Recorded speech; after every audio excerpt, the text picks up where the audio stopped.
Cowboys and the 49ers. I'm Nick Keyser for 102.5 and 106.3 The Game.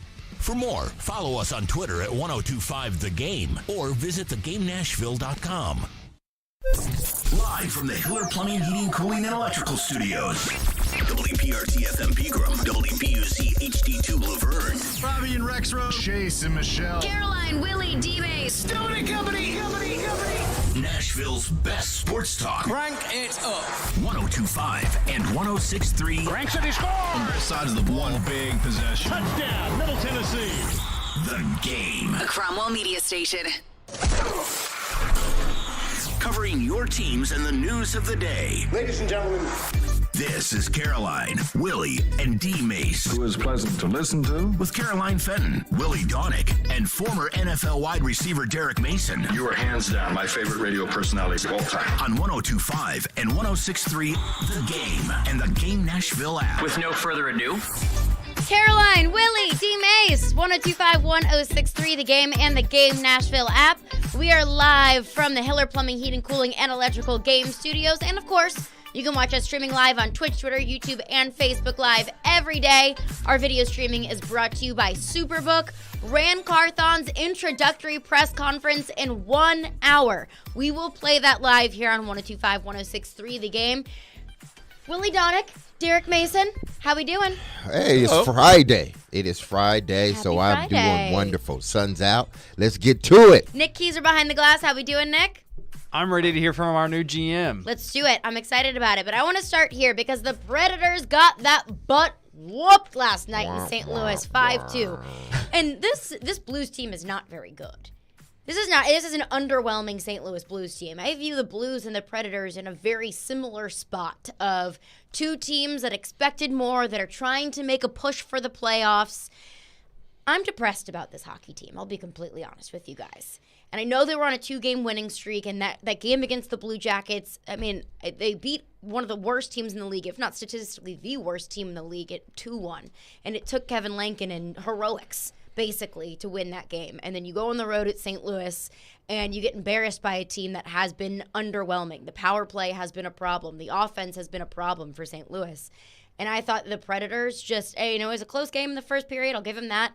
After that, I think the Predators just got kind of embarrassed. And I don't know where this hockey club goes from here. I'm depressed about this team. It feels like every single week it's, you take one step forward and then 2 steps back. Yeah, Willie, what more can you say about this team? The inconsistencies are there, sort of reminiscent of the Tennessee Titans toward the latter part of the year. It just seems like, like Carolyn said, no matter what, you see the improvement and you start to feel good about it. Then all of a sudden, it's like, I don't know if they take their foot off the pedal, they get complacent, or whatever the deal is. That's a team last night that was missing 2 of their players, probably more than that. Yeah, but they were missing more than 2. 2 main players. They got 6 guys on IR. And you go up to St. Louis and you put together that type of performance. They should be embarrassed. I mean, the whole organization should be embarrassed, honestly. I'm not calling for anything and anybody, but they should be embarrassed by the way they got beat last night by a team that was basically, in a sense, a shell of themselves because of the injuries. And you went out and played in the fashion that you played. I just can't. You can't explain it. Well, they're going to have to wear that one last night. I mean, that was a big game, and that was a poor performance. There's just no way around it. And our broadcast, I think, tried to point out during the game that in a game like that, and let's say this: St. Louis, despite the injuries, they're playing well. They've won 6 out of their last 9. They're not what they thought they were going to be at this point of the season, which was a contender, right? They expected to contend. They have not played well for the course of the season, but lately, even with the guys out, and they're missing 2 main weapons up front on offense, and they're missing a couple of key defensemen, they're finding ways to still be pretty good. And their best players that are still there, Robert Thomas, Jordan Kyrou, Braden Shen, big game last night. Kyrie was everywhere. Those guys played great. Braden Shen dominated the faceoff circle. Jordan Kyrou had 8 shots on goal, had double-digit shot attempts. He was everywhere. The Predators' top players were no-shows. I mean, there's just no way around it. So, look, I'm staying by what I was saying a lot yesterday, that, this team was 5-8-1, I think, at one point. So if you look steadily, they've made progress. They're doing better overall. But too often in games like that, what happened last night has happened. The other team's big players make plays. Now, why are they great players? Why would you sign Jordan Kyrou to an 8-year, $8 million contract, or Rob Thomas to an 8-year, $8 million contract? Because you expect big games like that. They're not going to have big games every game, right? There's going to be some games where Jordan Kyrou hadn't had a great year. I mean, he's had a good scoring year. He's got weaknesses in his game. But last night, he had a great game. But what return on investment are the Predators getting from right down the list? Matt Duchene, Ryan Johansson, Mikhail Granlund, Philip Forsberg. They're just not dominating enough games. They're not dominating every game. But there's just too often where you need a big performance by your top players. And you're not getting it. Last night, the top 6 forwards, the top 2 lines for the Predators had 5 combined shots on goal. So that's Forsberg, Glass, Duchene on the top line. They combined for 3 shots. 2 by Forsberg, 1 by Duchene, none for Glass. Second line, Niederreiter, Johansson, Granlund. They had a combined 3 shots. That's just not enough. You can't win games when your top 2 lines, and that's where the money is for the most part. For the forward lines. You can't just say, well, Tommy Novak's got to carry us to victory. Juuso Parsons got to carry us to victory. Those guys have done a really good job for the most part, and they've helped buoy the team to stay in the picture. And obviously the goaltending has risen and erased a lot of the mistakes. But over 82 games, at some point, you got to have the pull from your top guys. So to me, that's the crossroads. That was what stung last night. It was a big game, and they collapsed. Right, it was midway through the game. They're right in there. It's 1-1 going through the midway portion of the game, but then St. Louis hit another gear. Their big players came to play, and Nashville just fell apart. So they've got to get right back at it tomorrow. They've got 3 huge games before an 11-day break where it's really going to be time to sort things out and see where you are. If they do well in these 3 games, then, okay, you recharge the batteries, see where you're at on the other side. But there really needs to be a response tomorrow, in my because that was a tough feeling. Everybody was not feeling good about how that went last night. But the tough part about, the next 3 games, and then you have the All-Star break, and then you can recharge. I think the fan base, and myself included, the narrative of, that was a bad one, but you got to get yourself back in it. The Predators can get themselves back in it. I think that narrative is getting really tired because that's been the constant cycle all year long.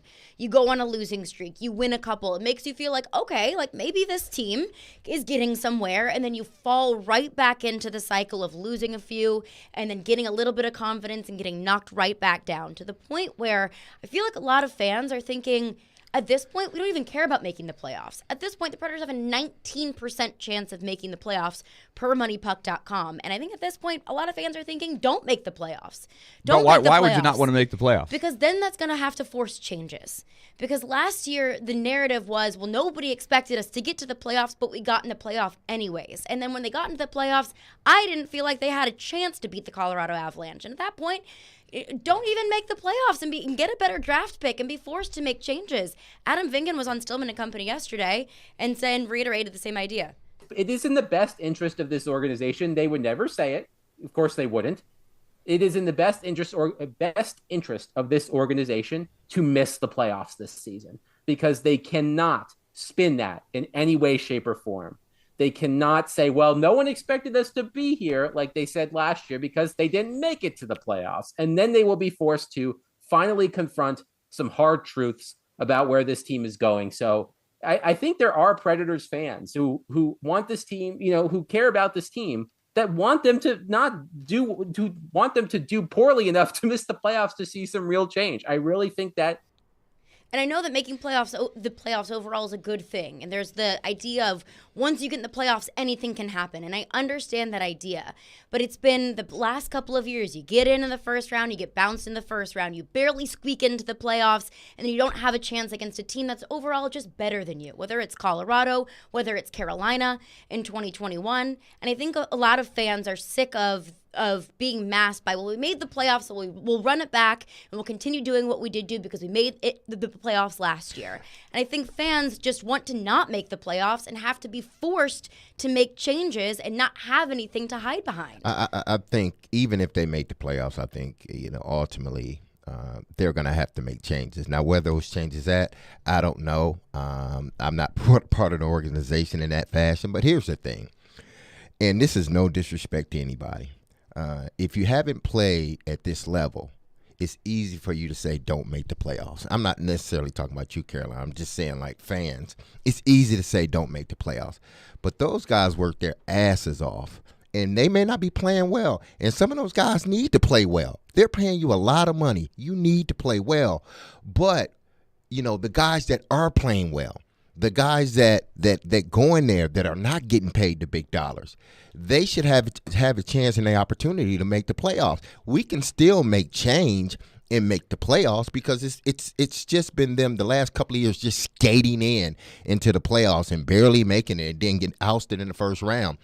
They can still make those changes while making the playoffs if indeed they want to. If they don't make the playoffs, they still might not make no changes. But when you play this sport at this level, and you play that many games for so long, nobody's going in there saying, damn, I hope we don't make the playoffs. They want to make the playoffs. Do they want to see change too? Possibly, yes. Fans, I understand you want to see change. Hell, I want to see them too. But I don't want my team to not make the playoffs because I know we can make changes as we make playoffs. Now, if you make the playoffs, your draft slot may not be where it would have been had you not made it, but you can still make front office changes if that's indeed what you're going to do, even if you make the playoffs. We've seen teams year in and year out, no matter what. We've seen here, you make the playoffs, they still fire your ass. So it doesn't matter. To me, those guys work entirely too hard at this level for fans just to say, please don't make the playoffs. I'm going to say this. If you believe they shouldn't make the playoffs, don't support them. That's all I got to say. If in your heart you are not a true diehard fan because you want your team to do good no matter what. You want them to do good, but you want change too. I want them to do good and still make changes. I don't want them to miss the playoffs. Playoffs is good for the city. It's good for the fans. I guarantee you all those people that are screaming don't make the playoffs, if they make the playoffs, their butts will be in that building supporting that team. So I'm not down with the narrative, don't make the playoffs. Play as hard as you can.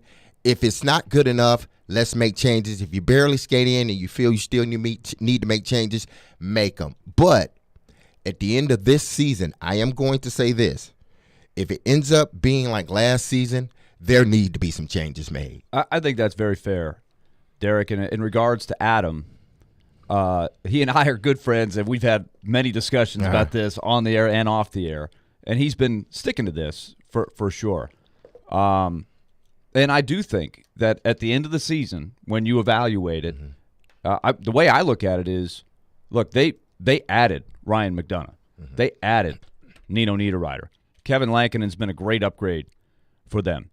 This team was built to get to the playoffs and do something. So as long as they're in that mode, like you said, Derek, you know what it's like in the foxhole, right? Ryan McDonough is not sitting there going, well, maybe we shouldn't make the playoffs, so we'll get a better draft. Those guys, it's not how those guys think, right? They're not. There's still 37 games left. There's a lot that can happen here.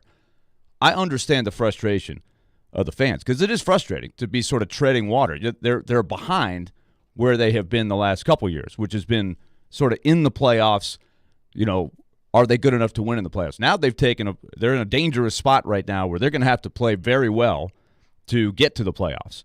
I still am not giving up hope. Last year, I throw out because they didn't have their best player in UC Saros, and they would not have played the Avalanche in the first round had they had UC Saros had he not got hurt. But that's a woulda, coulda, shoulda. But I do think that in a perfect form, this team would have a puncher's chance to win a round or two in the playoffs. And even then, I think it's fair to say, okay, at the end of the year, still, are you where you want to be? Are there changes that need to be made? There probably will be. But, look, that was a dud last night. That's the thing. It was bad. Yeah, and so how do they get the guys that you name, whether it's, Duchesne? It's the number one question. I want to get into that coming up okay, next. that sounds good. And Willie, you mentioned something which I think kind of plays into some of the fans' frustration. I want to get into that coming up next as well. 615-737-1025 is our phone number. Caroline, Willie, D. Mace, 1025-1063, The Game. 185! Every team needs a quarterback. 185! That's why we have Hasselbeck, bootleg, rollout, toss, touchdown! Tim. ESPN NFL analyst Tim Hasselbeck gives his expertise on all things NFL. How that team is built, I think there's a lot to like about them. Every Tuesday at noon, Tim with Caroline, Willie, and D-Mace. Presented by Red Spirit and Wine in Bellevue on 102.5 and 106.3 The Game and the Game Nashville app. At Genesis Diamonds, it's not just a new year. It's a new opportunity to bring you more choices, more value, more ways to celebrate your love. So we've expanded our selection of exquisite hand-picked diamonds from a half carat to 15 carats, all shapes, all sizes, all at our famous no middleman prices. This year especially, we know price matters, and we're committed to delivering the best value every day. We've also brought in even more exclusive designer jewelry, new cutting-edge fashion-forward rings, earrings, bands, bracelets, pendants, things you can't find anywhere else. And of course, Genesis is proud to offer a truly spectacular collection of luxury pre-owned Rolex timepieces. We have all the most popular models in stock with no wait list and no restrictions. Is this the year you reward yourself with a premier name and timepieces? Come to Genesis in 2023 and let our non-commissioned experts help you celebrate those important milestones. We guarantee the best value, the highest quality, and the strongest warranties and guarantees in the jewelry industry. Genesis Diamonds and luxury pre-owned Rolexes.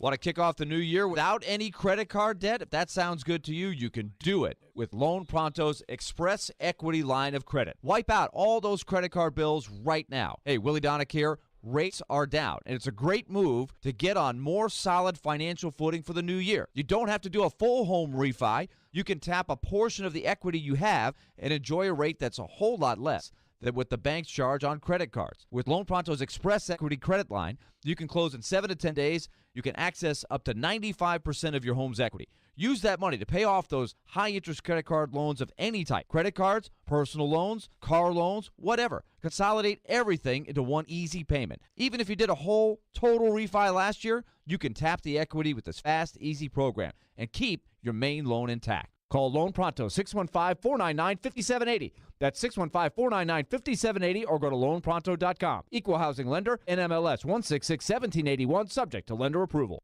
Curation CBD, a Picton company, offers high-quality, lab-tested CBD products curated for life for both you and your pet. Hi, I'm Adam Intihar, also known as the Dog Father of Nashville. Curation 600 milligram CBD roll-on really helps me get through my training days. Applying it in the morning and again at night helps me take bites from dogs like Zulu or go on adventures with dogs like Lieutenant Dan. Curation is awesome. Discover the full range of Curation products online at CurationCompany.com. The Mina Kimes Show, featuring Lenny. And we should know, and I assume you saw this, but it's too late to take back your pick. I can tell you I saw that because I was the one that texted that to you. Oh, I missed that. I can confirm you texted that to me, and I wrote back, damn, that would be huge. This was an hour and a half ago in my defense. I've been busy. Listen and subscribe to The Mina Kimes Show, featuring Lenny, wherever you listen to podcasts. Want to weigh in on the conversation? It's a brain booster. Slide into our DMs. Or just text or call at 615-737-1025. Our phone line is driven by WilsonCountyHyundai.com.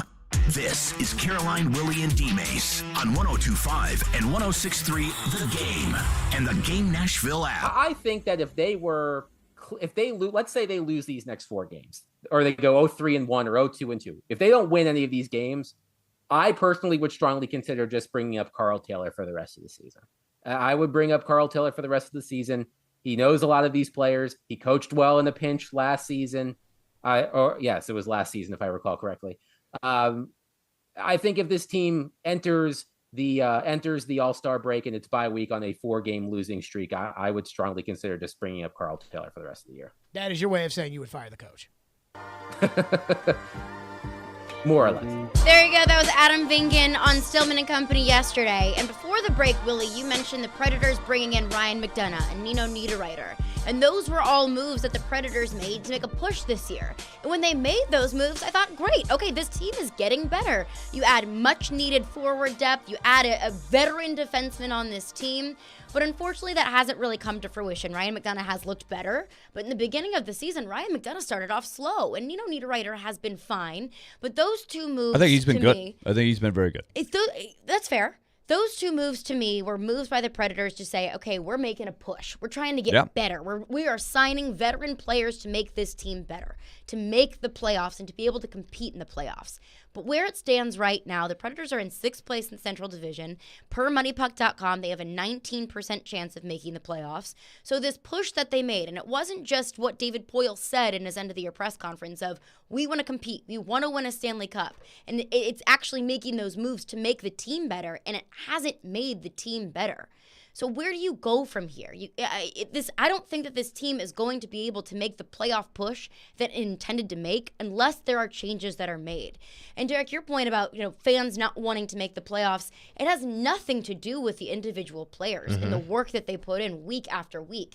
I know those players work their butts off, but I think it's more so the fans' reaction to how this franchise has treated making the playoffs. If I think John Hines maybe could have deserved to lose his job last year. I don't think he did much to keep his job last year to get extended last year. I completely disagree with that. I thought he did a tremendous job with what he had to work with last year based on the expectations. So I philosophically disagree.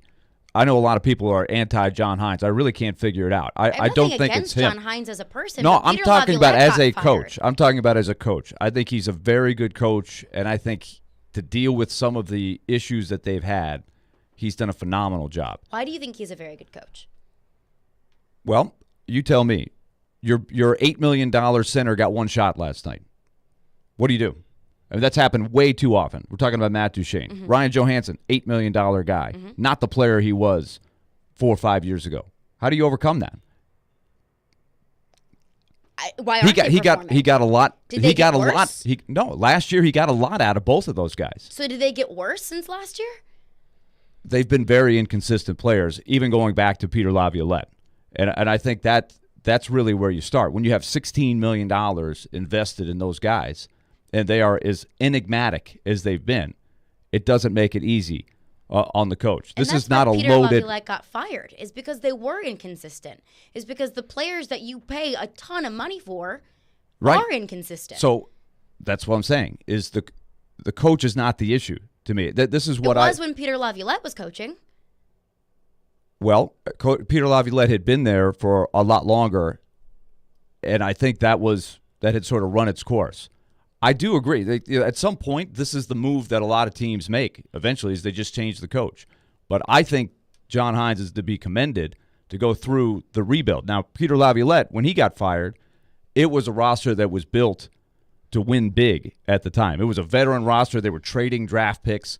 They were going with veteran players, and they fell short. John Hines had to pick up the pieces and deal with the competitive transition where they traded Ryan Ellis. They traded Victor Arvidsson. They moved on from Nick Bonino. They moved on from Craig Smith, from Austin Watson. A lot of the core players, Kyle Turris, that whole mess that he inherited. That was not on John Hines, right? That's a roster trying to transform and get younger. And John Hines, through that transition, still got them to the playoffs. That's good coaching to me. Now, this team is trying to build back to more of a veteran team, and they have underachieved. There's no question about it. But I don't fall on I just don't fall back on its coaching. You got to have accountability as a player. Why the coaches are the same? No, but you can ask more of the players. How? Get it done. Seattle asked more of Ellie Tolvanen. Everything's going right for Seattle right now. But yes, and so that's right now. That's right here in this moment. They're playing great. They're a great story. The Predators for the first half of last season were a great story. Everything was going right. There's an ebb and flow of what's going on. And so I think they've got to come out of it for sure. But there has to be – the coach can't magically wave a wand and say everybody be at their best. They do the best they can. And I just feel like there's got to be more from the top players to be successful. I don't care if they change the coach, the same thing is going to happen. You can't move on from all the players. Like you said, you can't fire the players. So you've got to ask more of these guys. Well, I mean, you're right, Willie. You're right, Caroline. They can't fire the players. You got to ask the players to start doing more. And I'm sort of in this space where there's going to come a point, if that point hasn't already came, where management say, listen, there's nothing we can do to the players. Unfortunately, that's the way collective bargaining is. You sign these long-term deals, and they may play great for a year, that long-term deal, and then now you're basically stuck with them for 5 or 6 years and hoping and praying that they play to a level that is consistent enough for you to win. And it seems like the players on this team, for whatever reason, some of them are not holding up their end of the bargain. So you go out and you ask them to play harder, or you try to switch lineups, and they still don't. Eventually, what happens is you have to change the coach, whether you like the coach or not, because whatever message he's preaching is not getting through to the players. Because it would be easy to, trade a Duchesne or one of these other guys, but who's going to take on the contracts, So in order to have change moving forward, I can't do anything to the players. I may have to make a change with the head coach, because for whatever reason, the message that he's preaching is falling on deaf ears. Whether it's the message, whether it's the system, whatever it is, it's just not working. And the players like Forsberg and Duchesne and Johansson, those players didn't just get bad overnight. Eli Tolvanen goes to Seattle and he's playing lights out. Why are we? We're talking about 10 games that he's played. Okay, now if he does it for another 7 points in 10 games, great. Tommy Novak had 7 points in 10 games, but when Eli he came Tolvanen up. wasn't doing that here. That's the problem. Okay, let's see how he's doing after 50 games, after 70 games, after 100 games. And we can okay, so you can that jump then. on that all we want, but that, to me, that's not why this team isn't getting it done. It starts at the top. The top players have to play better. They're capable of playing better, and it's not on the coach. Why not? Tell me why it's on the coach. Because that's his job. It's the coach's No, job. it's the player's job.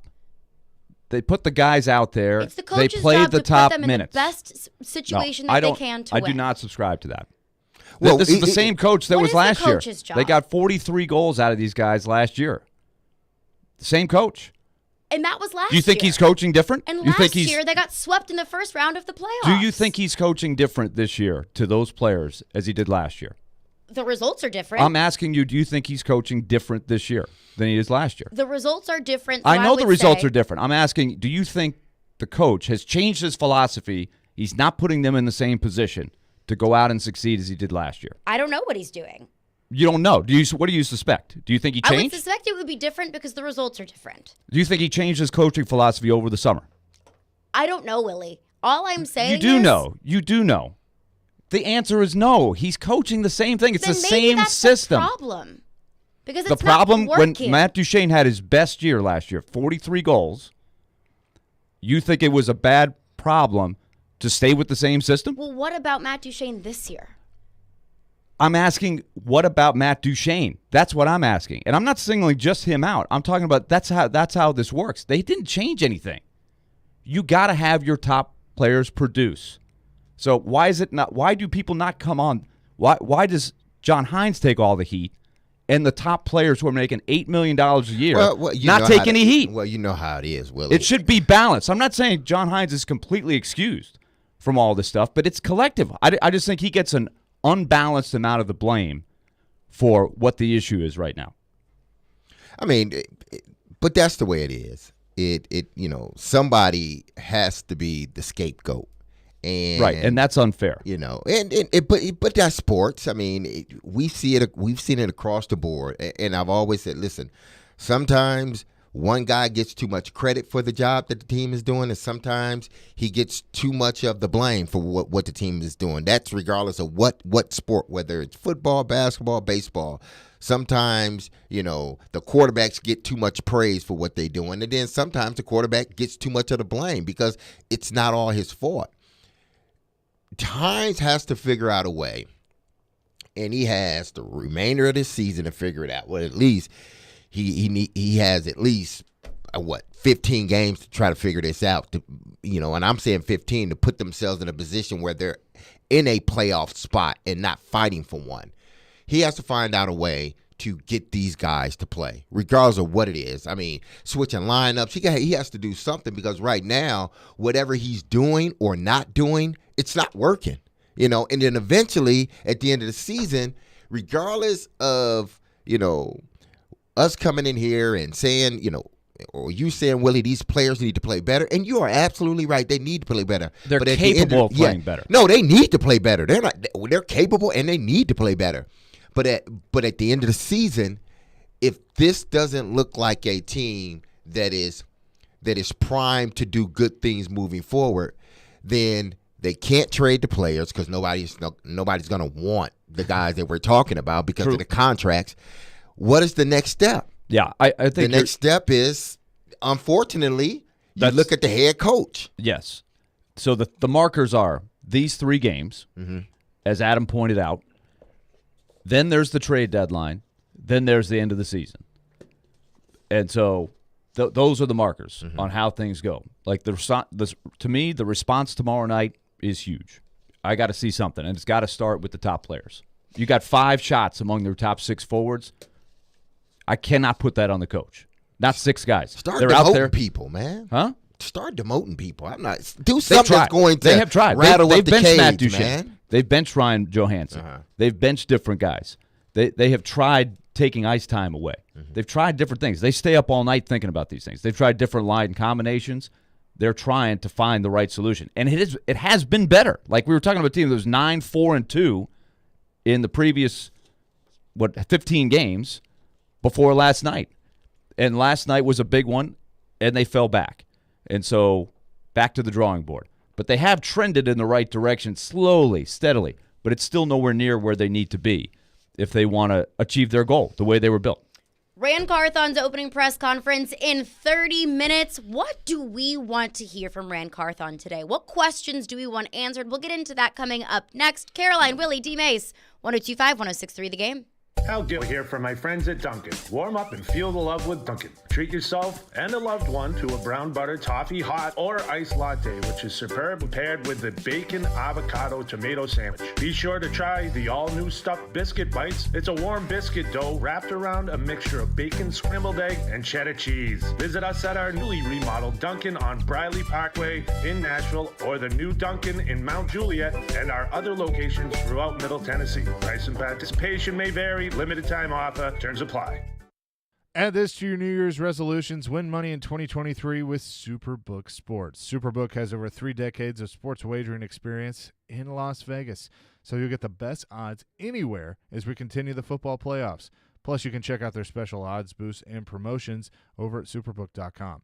Make 2023 the year where you win money from Vegas. Download the Superbook Sports app now and place your bets. Looking at the playoffs this weekend, I love the underdogs. They are all barking. Jags getting 9 points at Kansas City. The Giants getting 7.5 at Philly.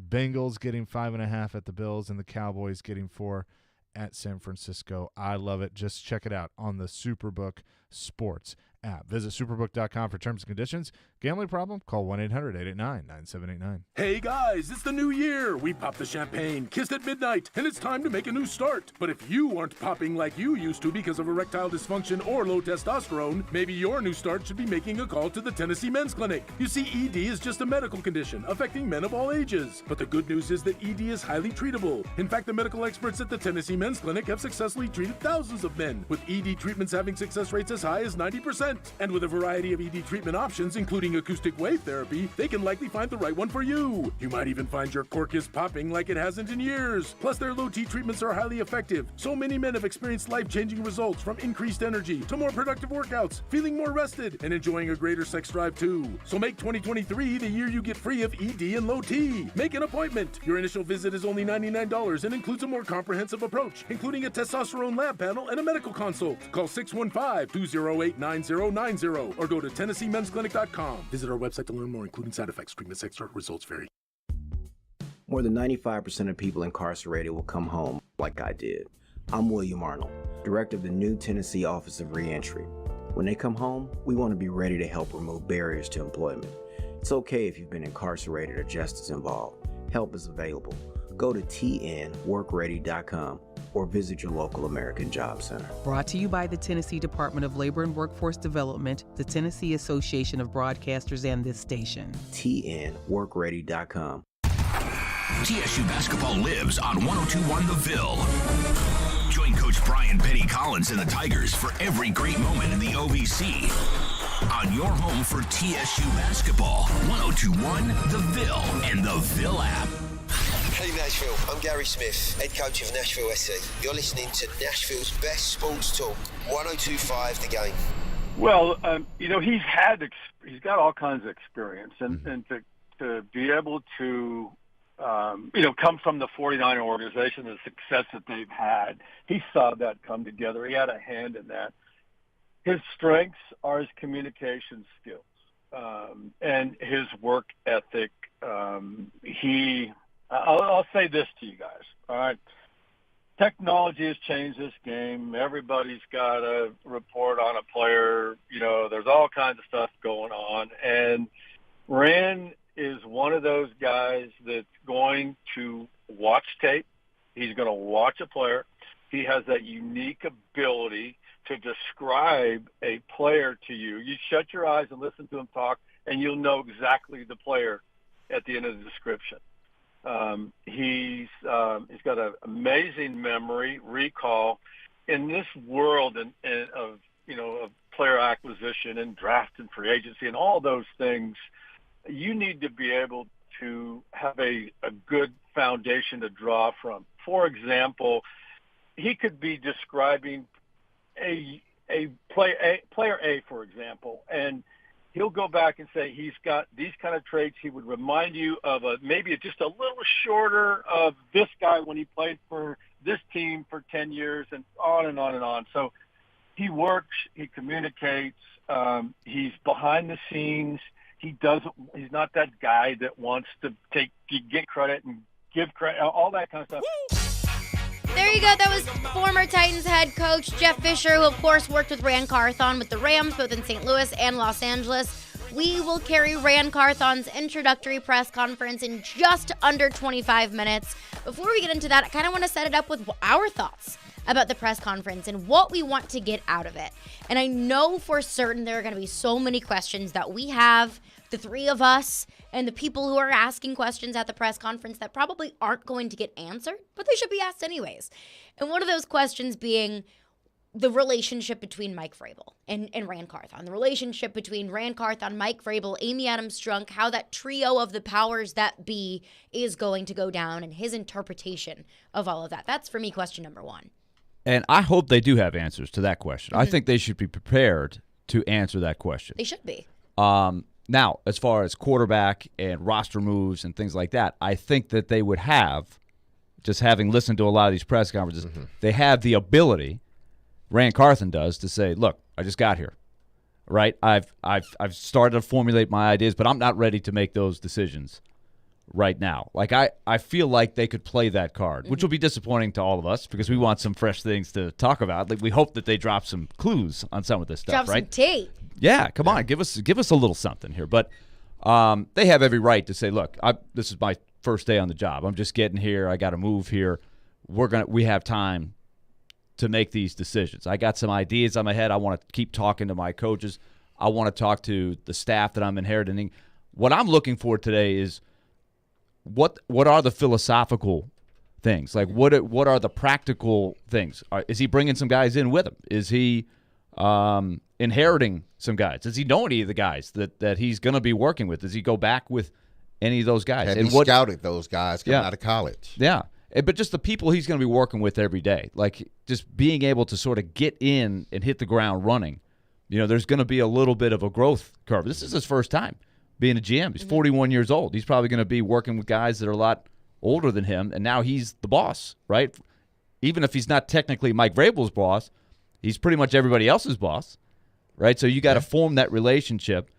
So I'm curious what he says about that.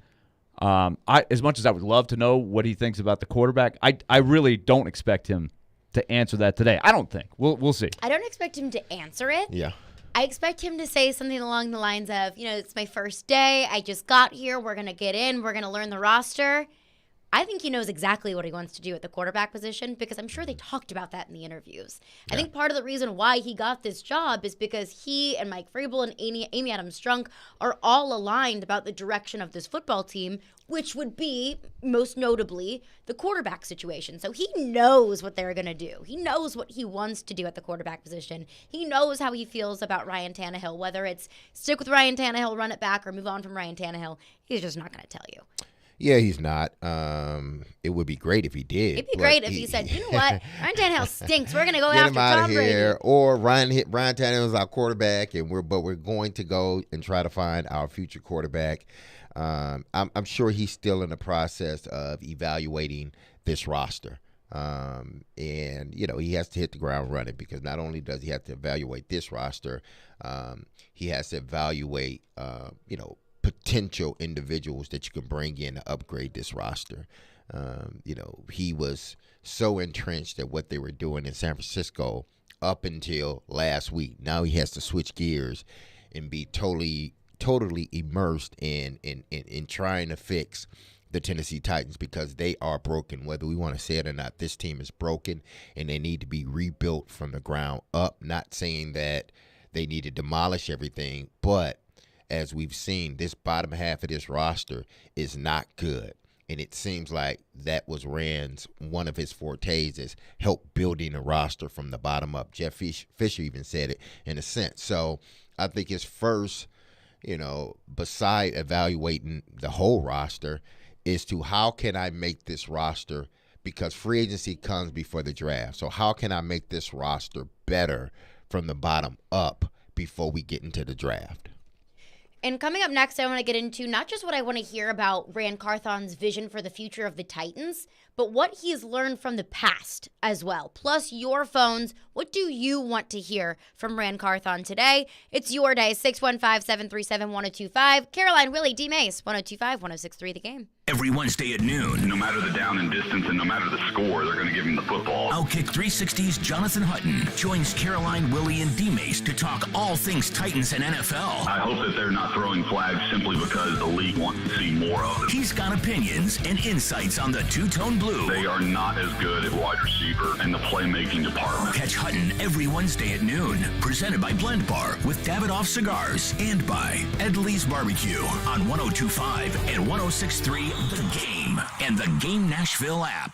There's never a good time for your furnace to go out, especially in the winter, but it's always a good time to call Lee Company. Our heating and air conditioning pros are available 24/7. No heat? Don't wait. Call Lee Company now at 615-567-1000. Our expert technicians will diagnose the issue and fix it right the first time. When you're cold, you need someone you can count on to bring the heat. Call Lee Company now at 615-567-1000 or visit leecompany.com. Hey, it's Jared from my official sportsbook app, the FanDuel Sportsbook app. Bet the NFL playoffs with FanDuel, where every play is a rush. This weekend, FanDuel is giving all customers a no-sweat same-game parlay during the divisional round. It doesn't matter if you're new to FanDuel or if you already have an account. You'll get free bets back if your NFL same-game parlay does not hit. Same-game parlays let you combine all of your favorite bets for a chance at a bigger payout. Gotta feel good about the Eagles coming off the bye. Jalen Hurts over passing yards. A.J. Brown over receiving yards. And I think I feel good about a Saquon Barkley anytime touchdown. You can even ride with thousands of other fans and bet popular SGPs already pre-made for you. If you're new to FanDuel, join with the promo code JGM to see for yourself why it's America's #1 sportsbook. And if you've already got FanDuel, you can start building your no-sweat same-game parlays today. 21 and up. President Tennessee. 3+ legs. Minimum $1 bet required. Refund issued as non-withdrawable free bets that expire 7 days after receipt. Max bonus $5 unless otherwise specified. Restrictions apply. See terms at sportsbook.fanduel.com. Gambling problem? Call Tennessee Redline 1-800-889-9789. Prescription products require an online consultation with a healthcare provider who will determine if a prescription is appropriate. Restrictions apply. See website for full details and important safety information. Subscription required. Hey guys, did you know there's a generic form of Viagra that works just the same but is 90% cheaper? And you can get it online? Just go to 4hims.com/radio. At Hims, you'll get a free medical consultation, discreet shipping if prescribed, a 100% online process, and trusted generic alternatives to the biggest brands at 90% off. That's right, get generic for Viagra, the same active ingredient as brand name Viagra, but 90% cheaper. It's the same medication you get from your doctor, but with zero copay, no expensive appointments, and no awkward face-to-face conversations. To start your free online visit, you need to go to this exclusive address, 4hims.com/radio. That's 4hims.com/radio for your free online visit. FORHIMS.com/RADIO. He's got big takes. It's not that freaking hard. Hand the ball to Henry. Small takes. You have to defend your decision. But all takes. They win, they lose. Just invested a lot into this game. I thought it was the worst press conference. He is Jared Stillman. I guess I'm just not a very good coach, Jared. Weekdays from 2 to 6, Stillman and Company. Presented by TriStar Moving on 102.5 and 106.3 The Game and the Game Nashville app. Having some fun in the midday. Okay, that's really fun. This is Caroline, Willie, and D. Mace. It's a good source of energy because it's live. On 102.5 and 106.3 The Game and the Game Nashville app. I believe in a situation like this, Rand comes in, and most GMs will come in, take an assessment of what they have in the personnel department. Let's just assume there's 20 scouts in the personnel department.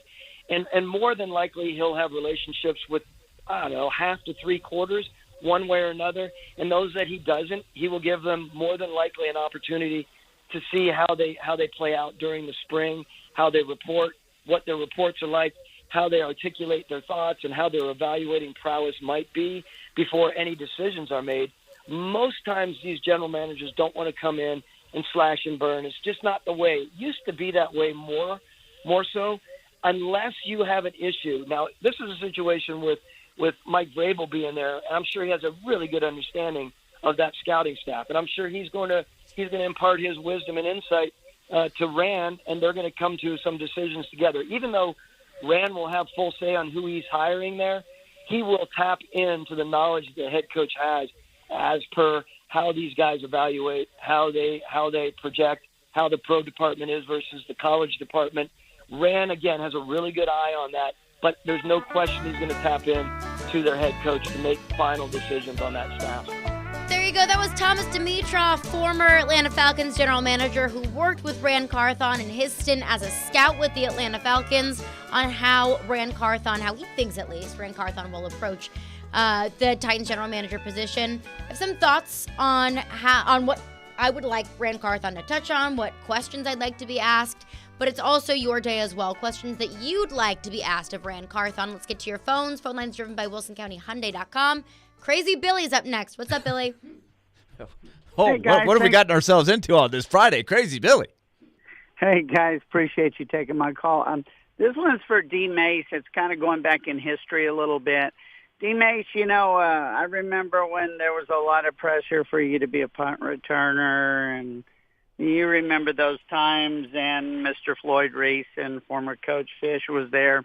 How did that go forth, and then you ended up leaving? Dang. Was there a lot of interaction with Floyd Reese, and do you think it's the same kind of thing that our new GM's going to do? I'll get off, and thanks. God bless, and go Titans. Thank you, Crazy Billy. Appreciate it. I don't think there was much conversation, at least from what I understand. Now, there could have been conversations behind closed doors, in regards to not just evaluating me, but other people. Now, listen, they they wanted to trade me after my third year, going into my fourth year. And for whatever reason, I don't know who made the decision. I know one of the guys that was fighting for me, Les Steckel. So I don't know who else in that room was standing on tables and fighting for me. I don't know how that interaction went between Floyd and Jeff, but ultimately, whoever made the decision to not, try to trade me, because I think San Diego was the destination spot for me at one particular time. That's what the speculations were. So I'm sure Floyd and Jeff had a lot of discussions on the roster and if I fit the roster at that time. But ultimately, the decision was made, and I end up, prolonging my career here in Nashville for another 4 or 5 years. So you just hope that when he comes in, if one of those situations comes up where, one guy potentially wants to get rid of another guy wants to possibly keep him around, that they sort of talk it through, and not just them two, but all of the coaches, and then make a decision that is best for the team, not necessarily best for one person. Yeah, we did have somebody text, and we had several texts actually yesterday talking about the players' reaction to either John Robinson getting fired or Rand Carthon coming in. I do think that's an interesting question, because how much really is there crossover between the general manager and the roster? In regards to players that are currently on the roster, not players that you would acquire. Obviously, the general manager. Well, I mean, it just depends, because I mean, this league is it's a fraternity, and it's just a revolving door. One coach leaves and go to another team, and it's not like new blood is coming in every time, even though you do get that. But a majority of these guys are just going from team to team, and then their title changes. So I'm sure, Rand has scouted some of these people, some of these players that the Titans have on their team. I'm sure he has scouted them coming out of college, so he knows them very well. I'm sure he scouted them, during the offseason, potential free agents you could bring in. So that's always it's always good that your new GM or your new head coach are familiar with at least, a portion of your roster, so he can come in and, okay, I've evaluated these guys before. I understand. I know what I'm looking for. Then the other half is, okay, these are new guys I've never seen in my life. Now I get to evaluate them and see if they fit what we want to do moving forward. And another thing that I want to hear from Rand Carthon's press conference, because all of the questions about philosophy moving forward and what he's doing with the Titans, those are all very important questions that should be asked, and questions that I'd like to be answered. Other questions that I have, though, are more so looking back with the 49ers, both on a philosophical level and like a player personnel level. Because the one thing we've been talking about all week, ever since Rand Carthon got hired, was, how much involvement did he have with trading for Christian McCaffrey, drafting Trey Lance, some of the player acquisition. And the answer all week long has been, we're not going to know. We don't know that. We don't know how much involvement we had. So that's what I would like to know, and at least be asked, because he's not going to tell you, oh yeah, it was all me who decided to trade for Christian McCaffrey. But it would be interesting to know his involvement with player personnel and acquisition in San Francisco, and also the philosophy in San Francisco, things that he admired about the organization, about some of the coaches, the way that Kyle Shanahan and John Lynch worked together, things that he admired that he would like to implement in Tennessee. Because I think San Francisco is a very well-run organization. I think that's a great point. When you come from a successful system, what do you take with you from that system? And you have a chance to put your own stamp on some things, right? And you have to work with an established coach, right? It's not like he's coming with another coach from that family tree, right? He's coming into a new family. And Mike Vrabel's family has been pretty successful up until the last 2 months, right? I mean, he's done some good things.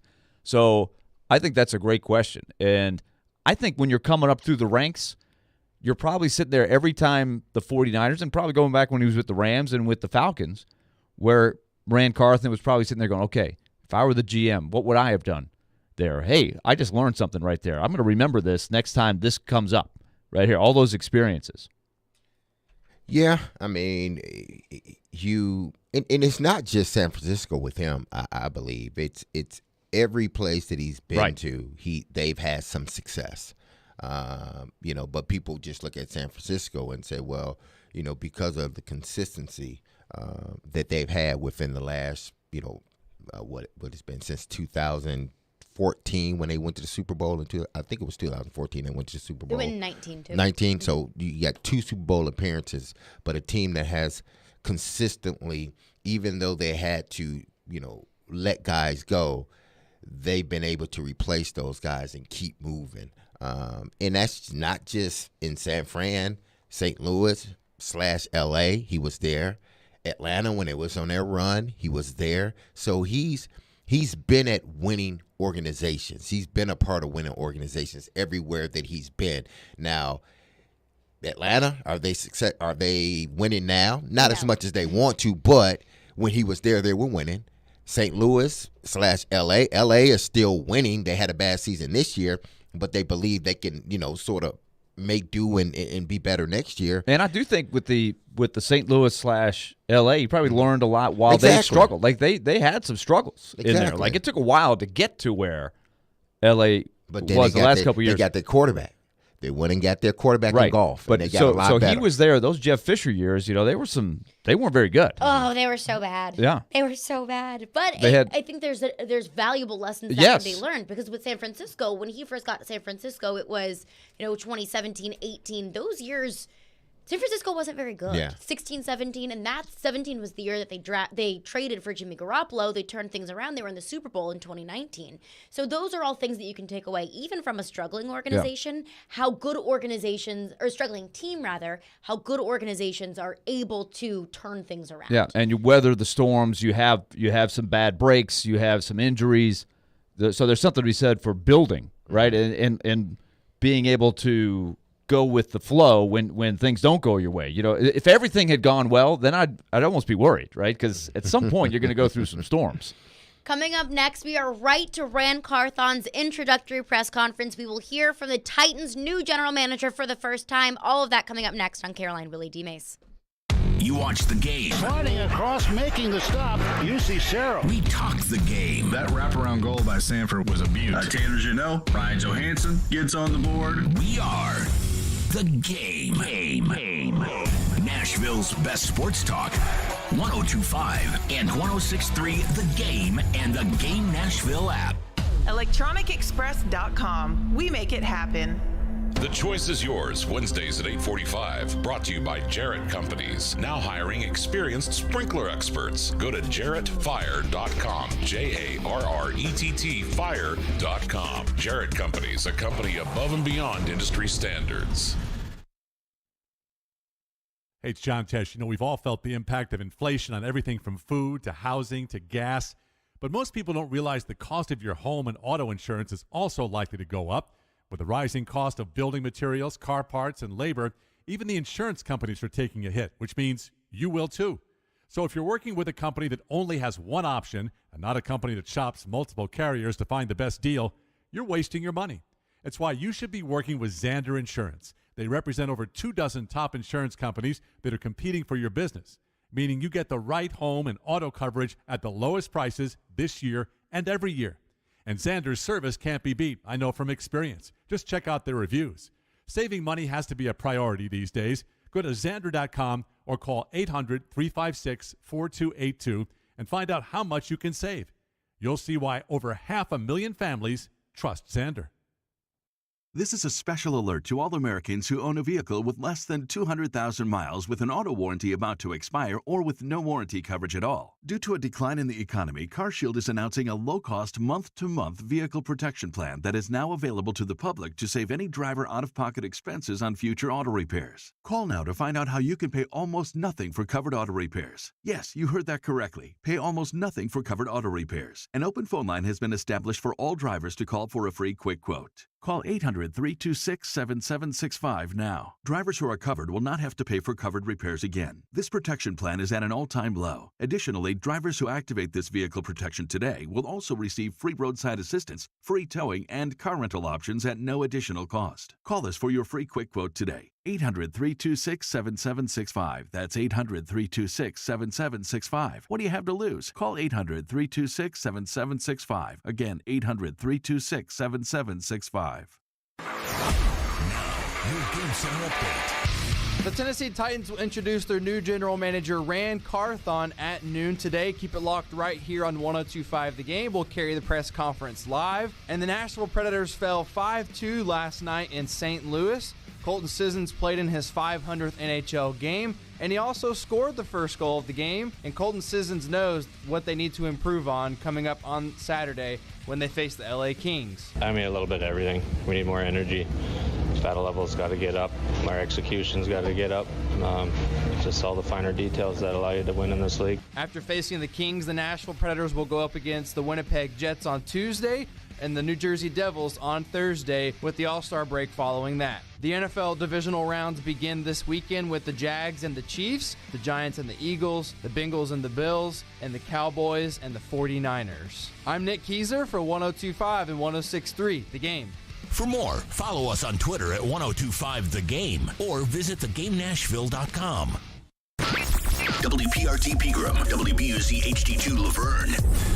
We are 1025 and 1063 The Game. A Cromwell Media Station.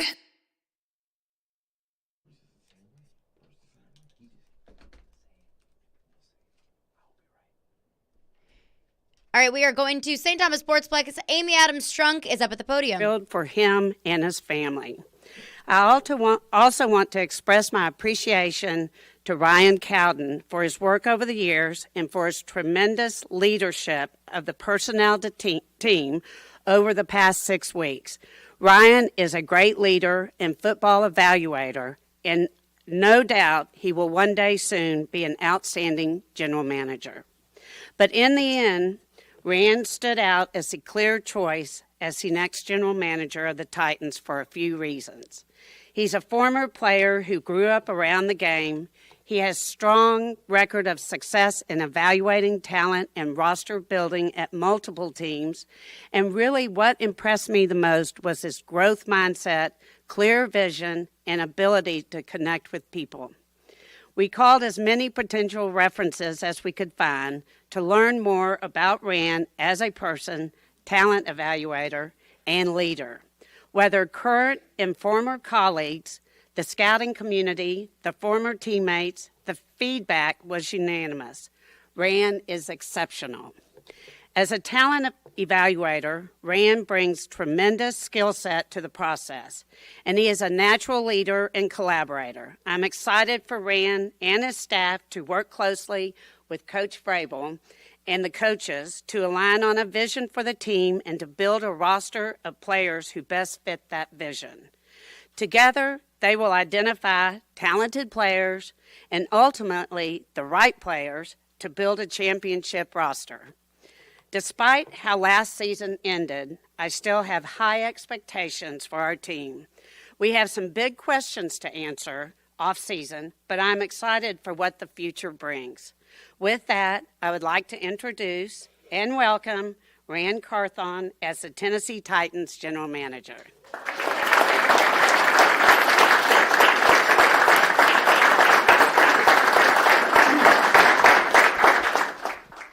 Good afternoon. Thank everybody for being here. Man, this is an exciting time. Dream come true. Something my wife and I, we've talked about, and something, just been a vision of mine since I was a little kid. I'm grateful and thankful for the opportunity that these people on this front row have given me, and I wouldn't be here without them. My introduction to this group started back in, I guess, about 3 weeks ago in Dallas, where I met Miss Amy, I met Burke, and I met Adolfo at the NFL Accelerator Program. And it was through that program where we had our first initial conversation, and I left from that conversation feeling great about this organization. And once I got the call to interview here for the GM job, I knew that this was a place I wanted to be. And I'm not sure if everybody saw that welcome yesterday, but that shows how special this place is and how special this place is going to be. I didn't get here alone. I had a lot of help throughout the years, and I want to say a few thank yous to those people. I got my start in Atlanta under the Falcons, under the tutelage of Thomas Dimitroff. So I want to thank Arthur Blank. I want to thank Thomas Dimitroff, Les Snead, who was then the pro director at the time, and I worked under him. And through Les, he brought me to St. Louis with him as a director and gave me my first director job. And so the people at the Rams who played a big part in my growth in getting to this spot, so Mr. Kroenke, who's the owner, Kevin Demoff, and all the great coaches and players that we've had there, the outpour from players that I've received, both current and former, has been amazing and made me just confirmed, how important it is to establish those relationships with those guys. Last but not least, from a professional standpoint, I want to thank the San Francisco 49ers.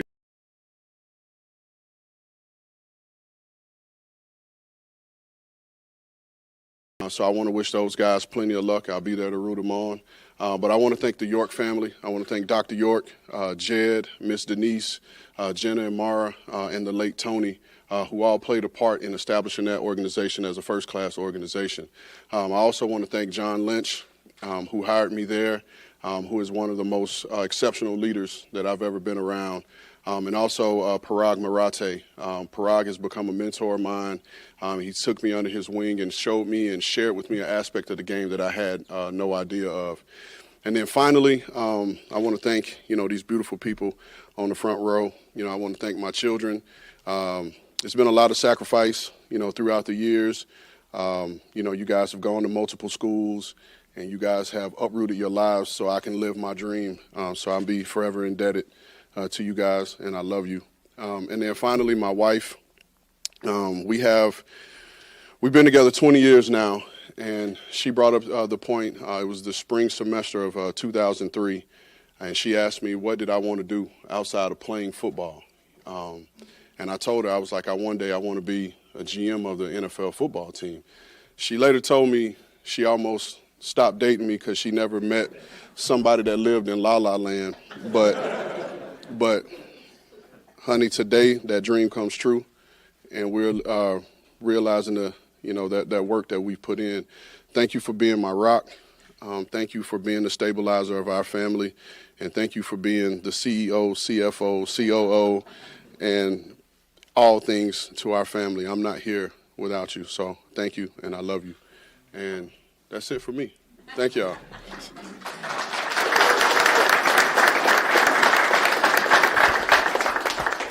I would probably add accountant to that as well.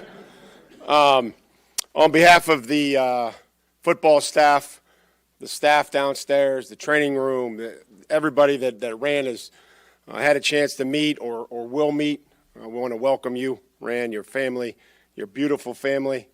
I can't wait to get to work with you, to meet them.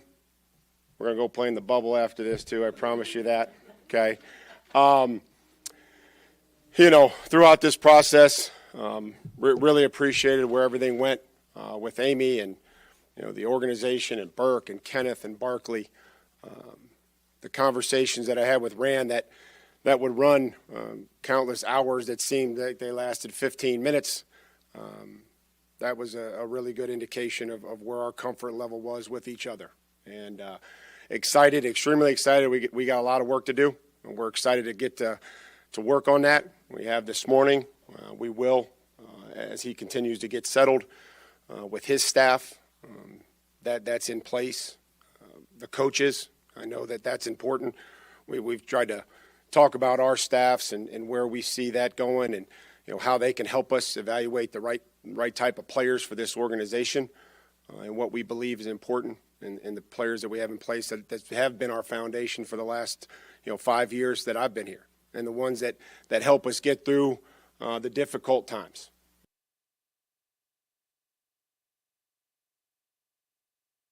All right, so we'll work on getting that press conference back up. Mike Vrabel talking about, kind of reiterating what we heard a lot about from Jeff Fisher, from John McClain, that the relationship between those two was going to go really well. And Mike Vrabel touching on that, in the first minute or so within his press conference, talking about the conversations between himself and Rand Carthon. Yeah, I mean, anytime you can. All right, we got Mike Vrabel back up. I believe we have Teresa right Walker with the Associated Press. As you are learning names, learning your way around this building, there's a lot of questions facing this franchise this offseason. Do you start with salary cap, or is quarterback maybe the top of your to-do list and trying to figure out where to go next? I think Mike Vrabel is the top of my to-do list, and us working together and forging a relationship and coming up with our plan on how to build this roster. You know, I think there are a multitude of things that we need to do, that we need to fix and make this organization better. But my number one priority is spending more time with Mike Vrabel and learning the systems that are here in place and how I can help improve upon them, and which will help us build a championship team. Randy, what are the challenges of getting to know your scouts and scouting simultaneously? Well, it's so just kind of give you a little bit behind the curtain. Came in this morning pretty early before all of this, so I've already met with RC and the pro department and then the college scouting department as well. My plan isn't to come in here and flip everything over right now. I think that would be extremely selfish. I'm the one new person in, so it's easier for one person to adjust to a group of 20 or 25 people. So my job right now is to come in and learn the systems and processes that have already been in place, and there are some commonalities from what J-Rob had here versus what I've had in the past. So it's a little bit easier to learn the language.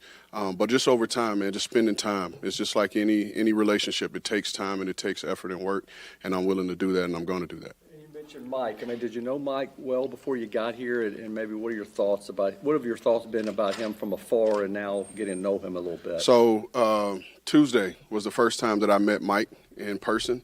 2005, I was a bottom of the roster player for the Colts. So I was inactive in the 2005 game, the Colts-Patriots game where Mike played. I was inactive, didn't get to meet him then. My father, who's here in attendance, was on the staff in 2009, 2010 at Kansas City Chiefs where Mike finished. So never had a relationship with Mike. I've always respected him. Mike he's a football coach. And you could see that, and, you know, it permeates off of him, off of the screen. You know, so I was excited to get the opportunity to meet with him this past Tuesday. And like he said, we just had a level of conversation that could have went hours, you know. And so what I do recognize and understand with Mike, our core philosophy and just our ground base of football, it comes from a similar place. So that's going to allow us to kind of start, you know, at a higher level. And I'm just looking forward to working with him and building this team. You're known as a collaborator, and that was a big thing that this organization wanted. In your meeting with Mike Vrabel, like, what was it that made you feel like that relationship would work? And then also, how can you lean on your past experience seeing John Lynch and Kyle Shanahan, how that worked? How will that help you in this relationship? Right. So, you know, I've been multiple organizations, like I've mentioned, and I've seen it done, you know, different ways. But the best way I've seen it done is when the head coach and the GM are in lockstep. Right? It's my job, it's our job as scouts is to execute Mike and his coaching staff's vision. Right? I'm not calling plays on Sunday. I'm not designing plays throughout the week. And so it's our job to bring the right players in here to execute his vision. But in our conversation that we had the other day, again, like I said before, our grassroots, you know, foundation of football comes from a similar place.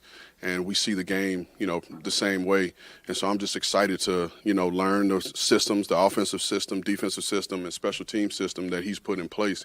And I think like having a better knowledge of that is going to help, you know, me work with him and build a championship football team. Other than the fact that it's a GM job that's open, what was attractive about this specific job to you? These people on the front row. You know, obviously, and I talked with Miss Amy about this, GM has always been a dream of mine.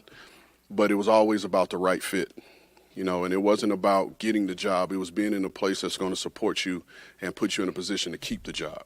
And like I said, when I met, you know, these guys in, I guess 3-4 weeks ago, whenever it was, it really opened my eyes. And then throughout the interview process and actually getting a chance to meet Kenneth throughout that process, it just confirmed to me that this is the place that I wanted to be. You know, I'm coming from a good situation in San Francisco. It was a really great building, you know, a lot of strong relationships there. So for me to leave and want to seek opportunity somewhere else, it had to be a special place, and I truly believe that this place is special. Rand, what will your team look like if everything goes according to plan? We'd be hosting trophies and having parades and, you know. Oh, it's going to be a grind. It's going to be a process. And, like I said, our thing is right now is me and Mike developing our relationship, and really me coming in this building and learning, what's in place and how I can add value. One thing I imparted on the group during my interview, my stepfather was in the military, and I moved around, a bunch throughout my life. And living in San Jose these past few years, that's the longest I've ever lived in one spot in my 41 years of living. And so I've always had to be the person to come in and just insert myself into a new culture, learn that new culture, and see where I fit. So I feel this is natural. This is a natural thing for me to do, is come in and learn my fit. And over time, I'll establish myself, as a leader and help Mike build the team that he wants. As you peruse this roster and you see kind of where things stand right now, do you feel like this team is maybe just a few fixes away from being a contender again, or do you feel like that there's major changes that? No, this is a competitive team. This is a competitive team, and we can win football games. But at the end of the year, you evaluate your roster every year, and you're always looking for ways to improve that. And so that's what we're going to do here. Although I feel the team is competitive and we're good, the objective is not be good. The objective is to be great. And so we're going to continue to work to build a great roster, and that's going to be every year. So you can always take it to a new height. So that's going to be our approach. Are there common threads with the three organizations you've been with in terms of operations, scouting, decision-making, all that? And if so, what are they? So, again, here under J-Rob's tutelage, under RC's tutelage, a lot of the core scouting aspects, the genesis of it was New England, which is where I cut my teeth in Atlanta under Thomas Dimitroff, who was a college director in New England. We learned the system from Les. We kind of brought a little bit of it to St. Louis. And then when I got to San Francisco, the aspects of it were the exact same under John Lynch and Adam Peters, who also worked with the guys in New England. So that's a lot of the foundation. And so those are the close things. I think in all three buildings, those three buildings, and now including this, as I'm getting to know these guys, there are great scouts here. There are guys who are passionate about the job, passionate about the sport, and passionate about winning. And so I think those common things will allow us to be successful. What do you think of Ryan Tannehill, and is he your quarterback? I don't think that's fair. At this point, we're still evaluating the roster. I am. And that's going to take further conversations with me and Mike. Ryan has been great here. He's won a lot of football games, and I look forward to us winning football games, but I still need more time, to evaluate and make those decisions. As you know, this is a quarterback-driven league, and people are hired and fired every day over that position. So I want to spend more time evaluating that position, so I'll have my own opinion, and Mike and I will confer and figure it out. How much do you pull from your journey? Because it's been a ways to get here. You kind of described it from the different organizations you worked with, and pulling from what worked maybe and what didn't, and how beneficial is that now that you are that guy? Well, like I said, coming in, I've seen it done, a bunch of different ways. And the one thing I take away from it is, again, goes back to that word collaboration. Like, collaboration truly works. Again, I've said it, kind of tongue in cheek, but I could be the greatest talent evaluator of all time, but if I can't bring Mike the players that he needs to fit his system, then it's not going to work. And it's, we're not here to collect talent. We're here to build a team. And so, just being able to pull from all my different experiences, I tell my kids all the time, every situation is a learning situation. You're either learning what to do or what not to do. And so taking from all those lessons of what to do, what not to do is going to help us in this part. So much of your experience coming on the pro side, how much draft side experience did you get in the last 2 years with the elevation in San Francisco? And can you talk us through how much, while you're on the pro side, you were involved in the draft, or is that going to be a big jump for you? No, so I've been predominantly pro by title. So I've had draft experience since I've come into this league. Just again under people who understood my skill set and allowed me to grow from that space. So director of pro scout, those have just been my titles, but not necessarily my job. Thank you. You're the first black general manager in this franchise. How significant is that for your family and you? And when did it kind of click that you made history? It's very significant. I understand I'm standing on the shoulder of giants, and there have been plenty of men that have come before me that have laid this foundation that allowed me to be in this spot. And it's paramount in my mind to do the work and be successful, to leave the door open, for other young black men that are coming behind me, because there are a lot of talented young black men that could do the job. They just need the opportunity. And, I don't go out seeking, to be the first black at anything. I just want to be the best me. And, very prideful, but I just want to be the best. I don't care if it's black, I don't care if it's white, I want to be the best. And the significance of it, my aunt who's here, she texted me and asked, and I was like, honestly, I don't know.